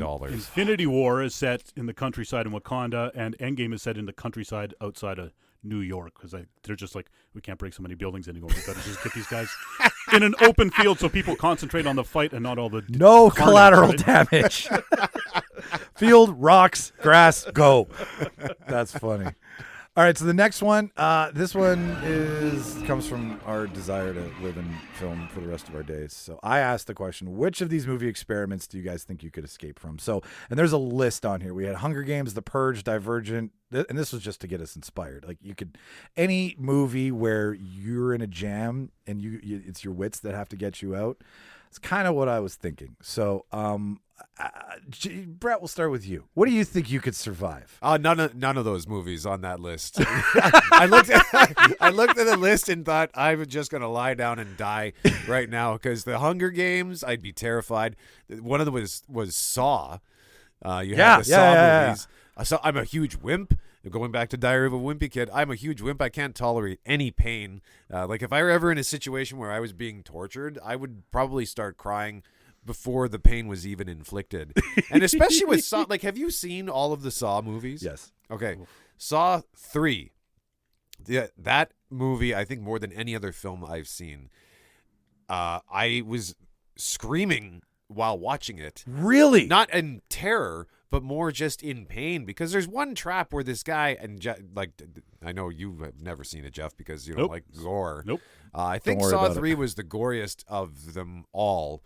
There's that one trap where the guy, so imagine each of his limbs are in this contraption where this is my favorite Saw punishment, by the way. Oh, it's insane. So imagine your hand is locked into I don't know, something that just starts twisting. It's a vice, essentially. Yeah. Yeah. So each of his hands and then his feet are in a vice, and I believe his head as well.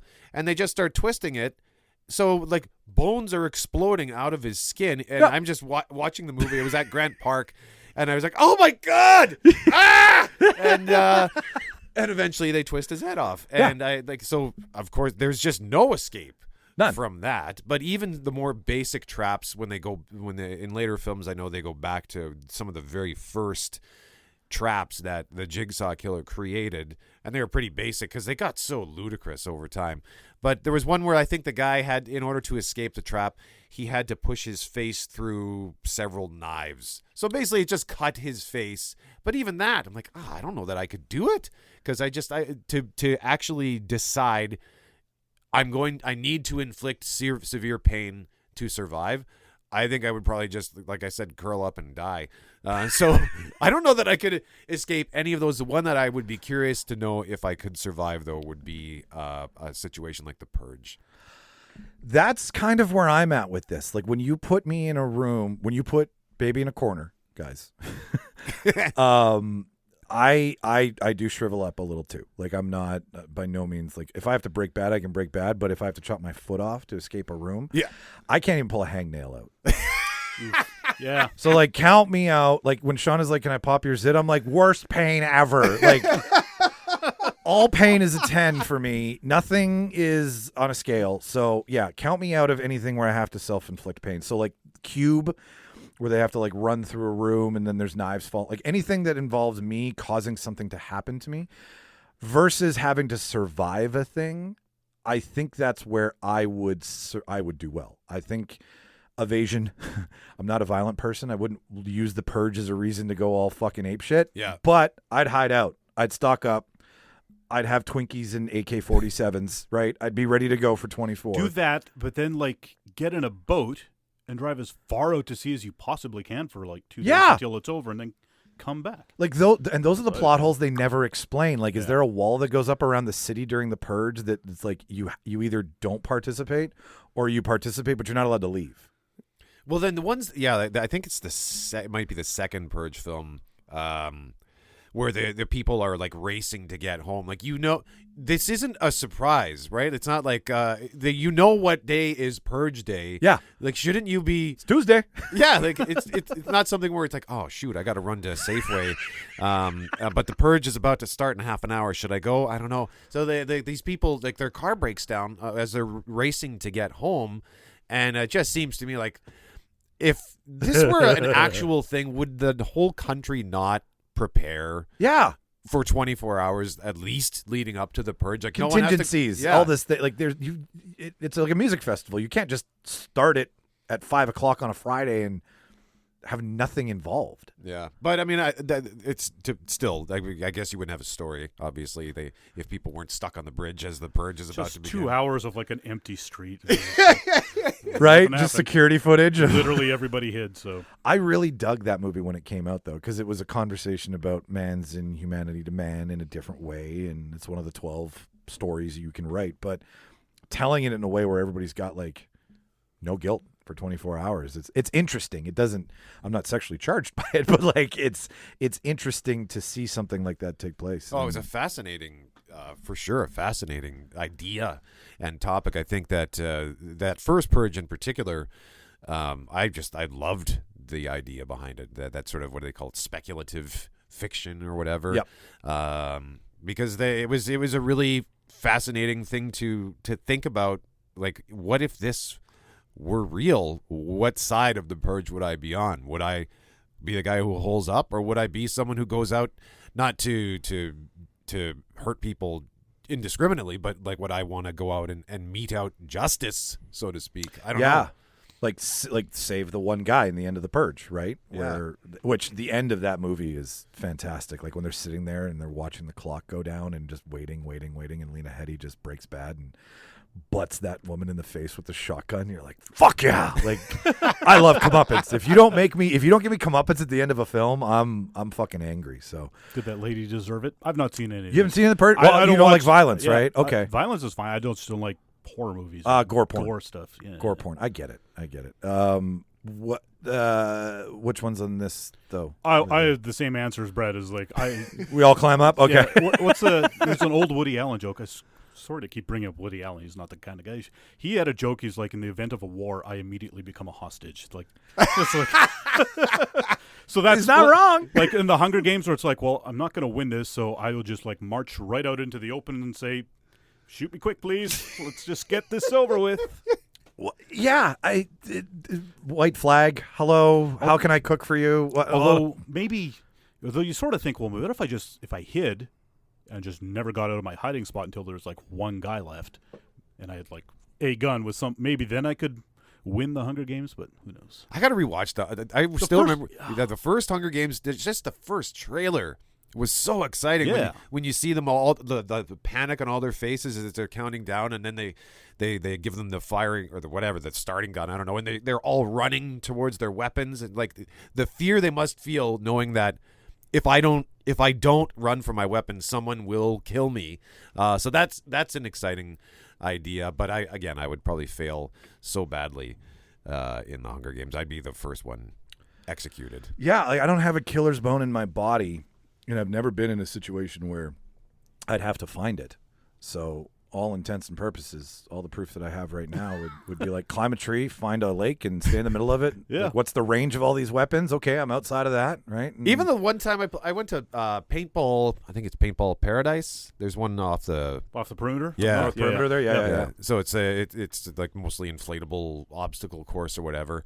And I was the guy, like I hid behind one of the inflatables near the back of the course and stayed there the whole time. Occasionally I'd stick the gun out and hold it one hand like Megatron to try to shoot somebody because I didn't want to get shot. Because I think I took one pellet on the leg. I'm like, This That is not stings. fun. This is not fun, so I'm just going to hide out back here. So the point is, if I can't even do paintball, there is no way I could do anything involving actual combat or a situation where my life is in genuine peril. Even if money's involved, like Squid Game? Oh. Because we're talking like The Hunt and Saw. Like all of these things are violence upon violence for the sake of violence. Yeah. Squid Game, out of all of these, is you win financial freedom. There's a windfall to be had. Yeah, but 1 out of 400, nah. Unless there's 8 billion people on not the planet. now when there's That's still some good odds. when there's still like Yeah. hope in the future. If I was like that old man, then maybe it's like I was 80 years old and like. If you're that old man, you're a sociopath. Yeah, not that old man, but how we're the old man. how we're introduced to that old man, right? Yes, then it's yeah, like, okay, yeah. then I go for it, but not now. No. It's funny. I saw some high school kids at Munson Park a couple weeks ago doing tug of war, and I kept waiting to see if they did it like Squid Game, and when they didn't, I wanted to go in there and say, "You're not doing it right. You got to do it like the old man taught them. You all got to lean back, Yeah. and then do it in you got to be in sync. You got to work as a team. That tug of war thing was one of the most intense things I think I've ever watched ever in any television scene or movie.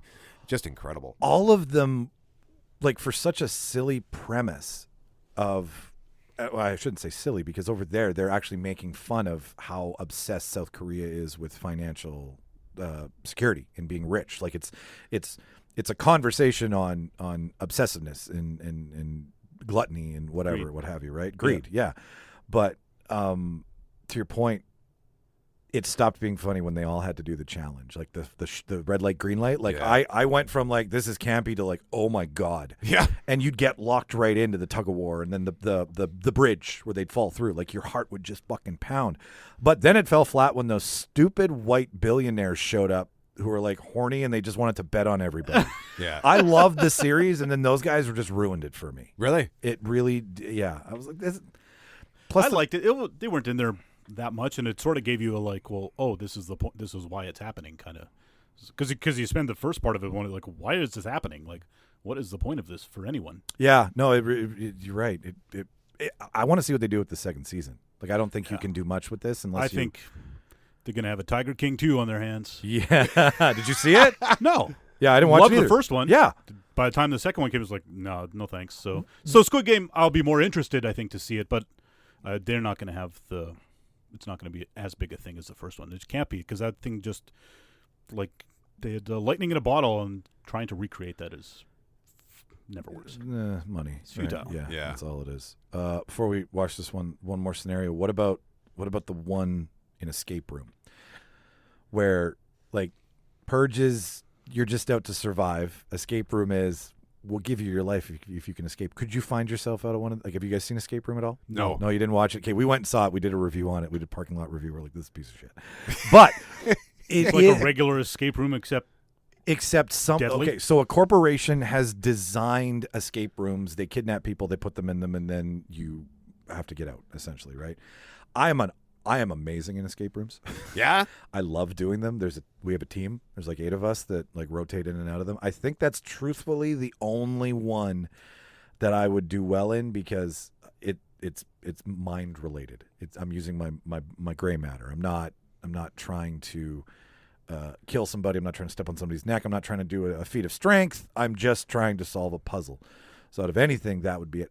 Although at the same time, the sequel was actually really good. Like, they're creating a series with it where different people get escaped, I guess would be the proper term. and Should be the tagline. Get and escaped. and they're constantly, like, it's the same character in both of them. Like, she was kidnapped in the first one, she was kidnapped again. I don't know, that's like a 5 out of 10. But on this list, yeah, that's my only I would only choke. caveat. I couldn't. Yeah? Well, just with the pressure of the stakes being life or death, I wouldn't be able to think straight, and there's just no way. You want a social prize. That's the level of pressure you Yeah. want, right? I want to win the Tupperware at the social prize. I don't want to win my life. Like, you can't go to the bathroom till you can escape from this room. Oh, okay. In this scenario, within the escape room, where would we be able to survive? Would it be just us, like by ourselves, or would we be in a team? You're on a team. Okay. It's a team, and everybody has has throughout the film, everybody has a different backstory, kind of like Saw. Yeah. How they all came to be there. They're there for a reason. And each escape room has something to do with their backstory. Okay. So everybody knows the clue. They just don't know they know the clue until they catch on. It's done really well. It's just a shitty story. Like if they incorporated a little bit more into the writing, it would probably really work. Because it's got the legs to be another Saw franchise or a Fast and the Furious franchise for horror. But I don't know.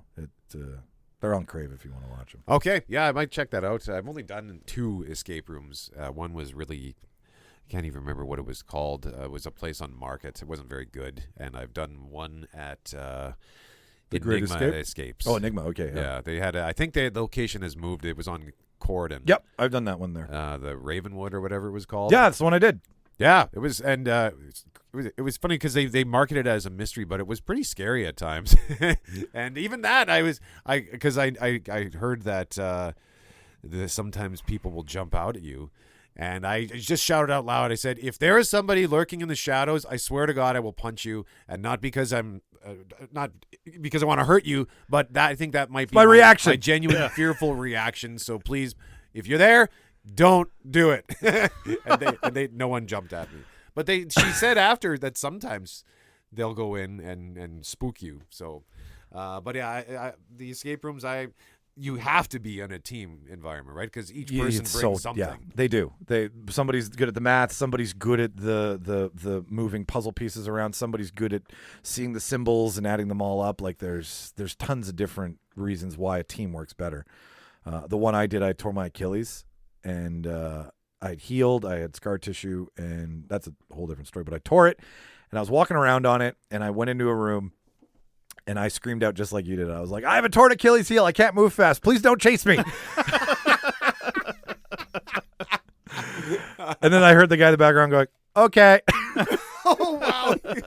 So I just went into the room where it was very dark and did the thing and didn't get fucked with. Because I didn't want to jump and fucking re-rip it, so I gave him a pre-warning, just like you did. I'm very jump scary. Like I'll swing arms and elbow people. So everybody needs to back the fuck away. Movies can be obviously very meaning to us. TV shows, like they can get you out of a funk. They can put you in a funk. And I wanted to know what you guys thought of when it comes to a movie that you just can't watch anymore. And if it's good or bad, it doesn't matter. But sometimes there are things that you just can't put on screen anymore because they're just too effective. Like you can only watch Requiem for a Dream once every 5 years. It's not. Yeah. You know. I have that with the Schindler's List. Sure. Which is a terrific movie, and I've seen it I think 3 times, and I sort of watch it like every 7 to 10 years, and I'm well past that. Since it's probably been 15 years now since I've seen it again, and I keep meaning to watch it. But you gotta be in the mood to watch Schindler's List when you watch Schindler's List, and you gotta not have something to go to immediately after. You know what I mean? Or maybe you should have something to go to. Dumb and Dumber afterwards. So some dick and fart joke comedy right after Schindler's List. Yeah, I guess so. Go in the other end of the fucking direction with that. But it's like it's there. I do want to watch it. It's so good, and it's like I just don't feel. Yeah, up for it emotionally. Right now. I can't commit to this. And I thought the last 2 years has been like you've watched so much extra stuff because you've been stuck at home. But I've also been like, I need to keep it light and breezy because I don't need something. Food Network tonight. Let's watch Food Network, guys. I don't need anything that's gonna. And then I probably have a couple of other ones like Punch Drunk Love. Oh, I love that one. Me too. Except I've got that one. Why? Other ones aren't coming. It's just bad associations with dates I was on or women. You know what I mean? Like. Old girlfriends kind of thing. Yeah. It's like, nope, can't watch that one because I'll just think of her the whole time, and that whole situation really sucked. And I just so if I went and broke a screen window right now, it would break your heart. If I started making plungers right now, it would break your heart. Feed me pudding. That's the best part of the whole movie, right? It's this red herring where it's like, what's with the fucking pudding? Have you seen Punch Drunk? I don't have any memory of it. It doesn't mean I haven't, but I don't. None of this is ringing any bells. Adam Sandler movie, the Paul Thomas Anderson. Adam Sandler. Such a good Adam Sandler movie. Yeah. It's Adam Sandler acting instead of Adam Sandler going shampoo is petrol, right? And I've got some of these movies like on my shelf too. Like I own Punch Drunk Love. Yeah, I do too. But I haven't watched it since 2002 or 1999 or whenever it came out. And it's a Paul Thomas Anderson movie, so there's no noise unless there's a need for it. There's no music unless it adds to the scene. Otherwise, it's very deliberate. Good word. But yeah, I get it. Mine's what the hell was mine? Mine is hang on here. Oh, everything is illuminated. What is that? I've heard of that. I don't know what it is. If there ever could be a genre called the Holocaust genre, this would be in it, right? It's movies about the Holocaust, about World War II and whatnot. Eugene Hoots, the lead singer of Gogol Bordello. I don't know if you guys have ever heard of that Ukrainian punk gypsy band that kind of changes. Okay. Back in the 90s when the Warped Tour was big, he was huge on it. And he's this Ukrainian punk gypsy rock star who's got a traveling band, picks up artists, drops them. They just travel around Europe doing shows.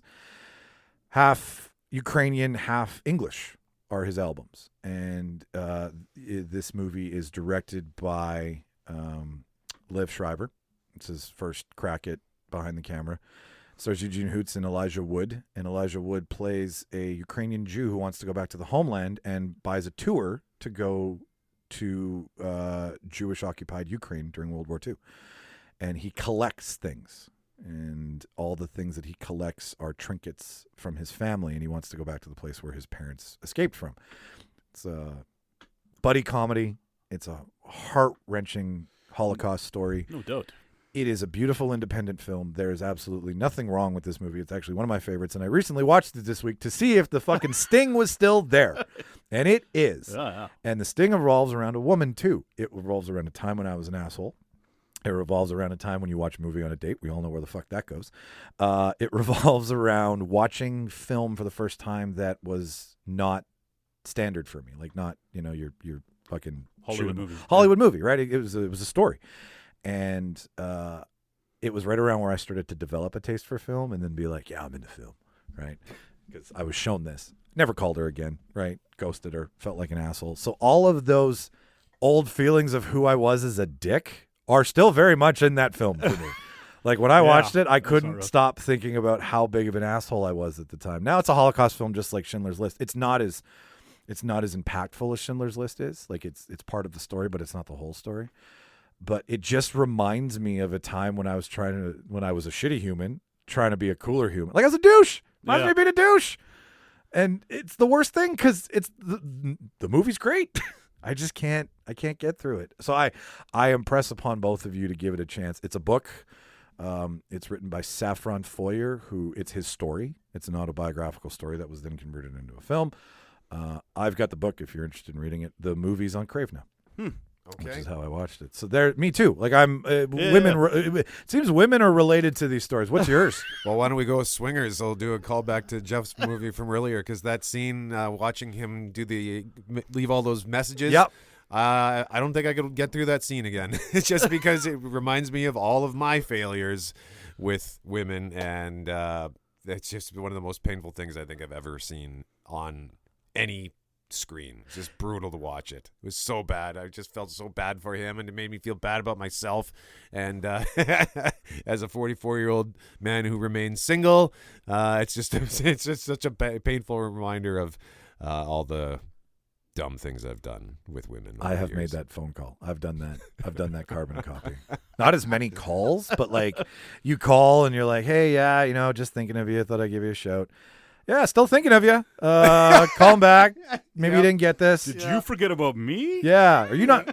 So you're probably not thinking about me, but I'm still like, and you just. And then it trying to give her the phone number again, and it cuts out right before he gets to the end of it, so he has to call back again? Times the machine out. Oh, God. And then you sit there. You are your own problem. Yeah. You're like, one more call, and it'll be fine. Well, there you go. Stuff's tough. Ladies and gentlemen, we are all affected by women in our lives from a previous life by the films that we watch. Swingers, Schindler's List, and Punch Drunk Love for you. Schindler's List isn't doing it.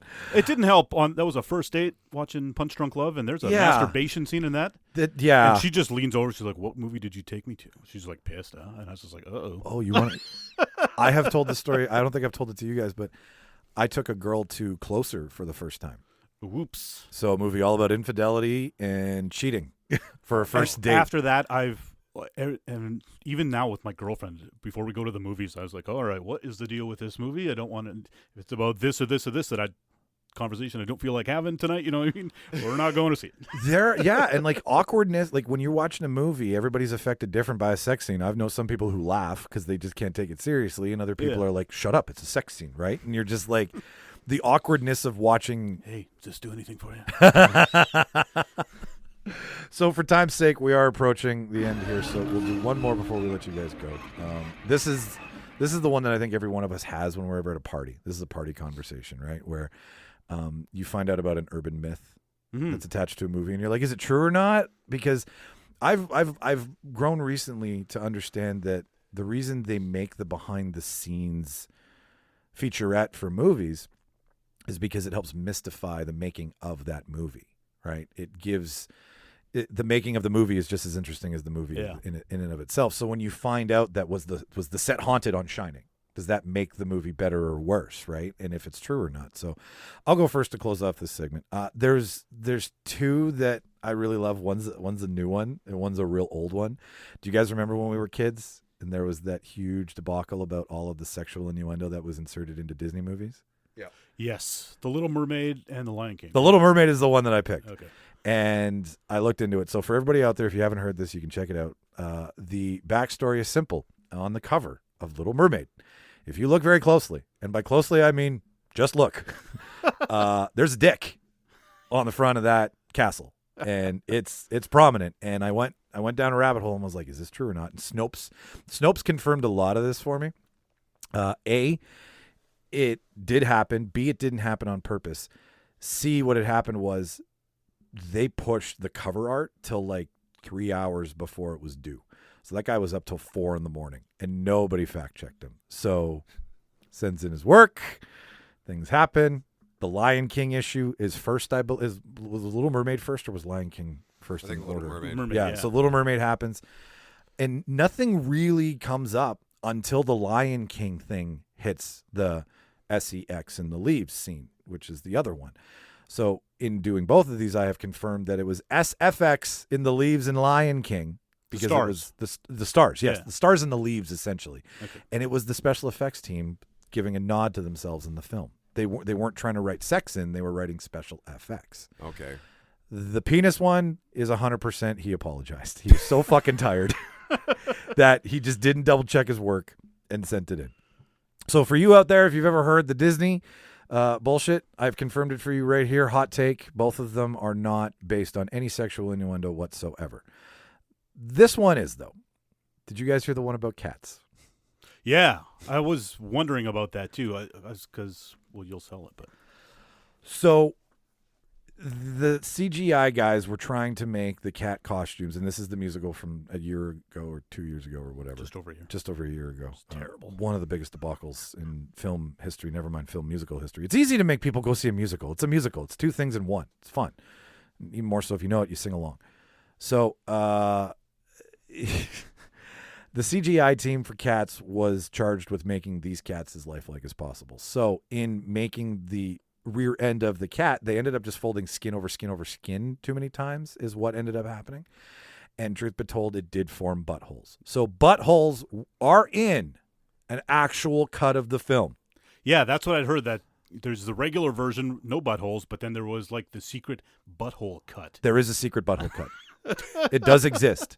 Somebody also was paid to watch the movie and do nothing but remove buttholes. That's pretty funny. Until That's awesome. It was taken care of. But it's also a thing, now there are no buttholes, and you watch it, and it looks weird that there aren't buttholes, especially once you know that there was a butthole cut, and it's like, well, that just doesn't look realistic. That leaves me with my question. Do you guys want buttholes or no buttholes? Like, would this make you watch the movie?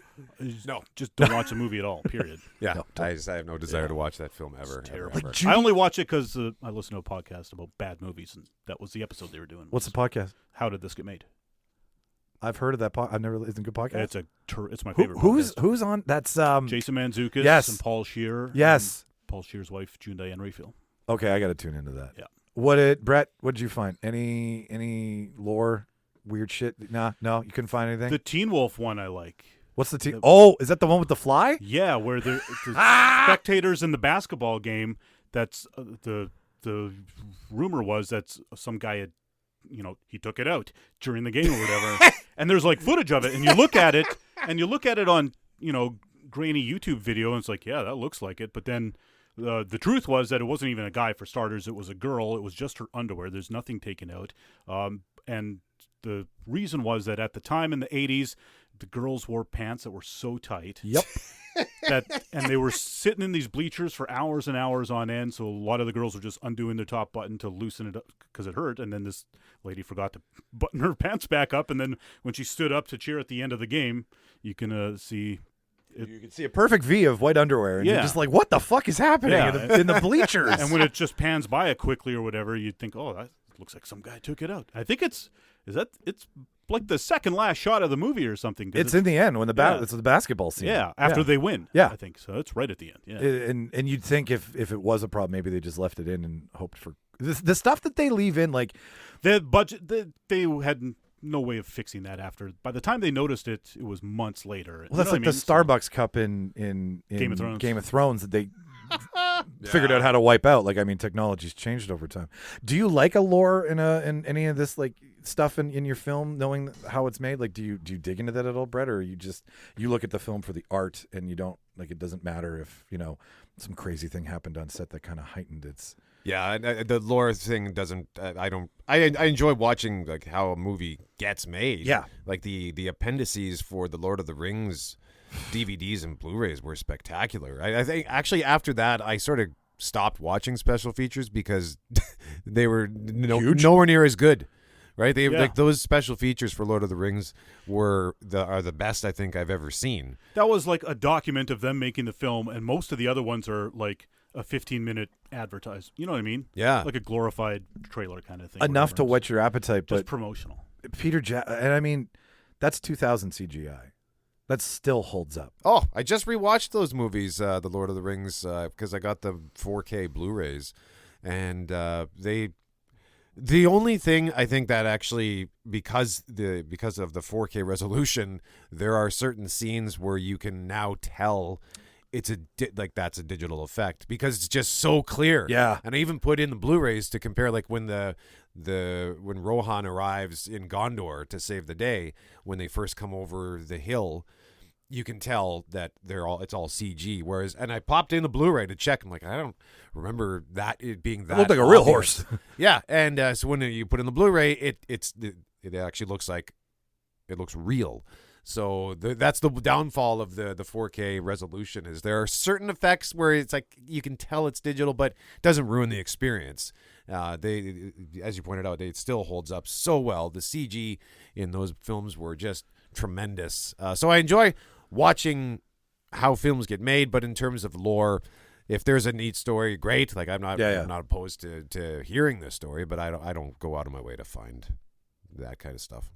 Yeah, it originally started whenever you hear about the Raiders of the Lost Ark has it, and I think another movie, I think Cleopatra has it too, where people were dying, like part of where they were filming, like on locations, there was curses and whatnot. Like, oh wow, like stuff like that pops in. There's another movie where there was like 3 or 4 deaths on it that they were like, okay, we need to fucking stop. Poltergeist or something. Isn't it? Poltergeist had real life deaths in it. That's oh boy, yeah, a helicopter crash, wasn't it? Yes, it was. Yeah. It was a helicopter crash where a guy was trying to rescue 2 kids, and you can actually watch that clip. It's really hard to watch online, but oh boy.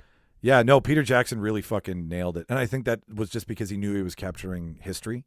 Yeah. He's like, I'm making a movie with technology that nobody else has even bothered to try yet. This is the most expensive undertaking of my life. Document. Where now you compare to anything else where they're like, this happened, and you're right, it's 15-minute chunks, but the special features in the Hobbit movies are good too. Yeah? Yeah. Seeing the way that, seeing how Benedict Cumberbatch, what he put Motion into capture. his performance. Yeah. He got really into it. So that was cool to see what went into his performance as Smaug. Him crawling and mouthing and spitting, and you're just like, wow, you would think you're a dragon. Yeah. So he demanded to be paid in gold. Ladies and gentlemen, that's it. That's the end. That's another Reel Debaters production for you in the can. Go listen to the Couch Potatoes. I love their show. I love tuning into you guys in the morning. You're my drive home, my drive to. It's your voices are in my head every day. So I implore you to go listen to them talk about movies when they're not talking about current events and news breaks and whatnot, because that stuff's not fun. Where can they find the show? Saturdays at noon, Sundays at 6 on 680 CJOB, or the podcast is available at cjob.com or anywhere you get podcasts. And it's just, the podcast isn't different than the show that airs on the radio. It's just, hey, we record it Thursdays, and it gets immediately put into the podcast, but you can also actually listen to it on the radio. It's a radio show that airs across Canada, so that's kind of neat, I guess. It's great. It's two competing yet agreeable opinions. You guys are fun. So are you, Mike. Oh, fuck, I wasn't fishing, but I'll take it. So that's it. I have been Micheal Petrow. My guests have been Brett McGarry and Jeff Braun. Stick around if this is your first time listening to the Reel Debaters podcast, because there's an end credit trailer that shows you how to enter the Debaterverse if you want to support the show, if you want to stay in touch with us, if you want to stalk us, check out the website. Needless to say, watch all the movies, kids, and say bye. Goodbye, guys. Bye, guys. Bye.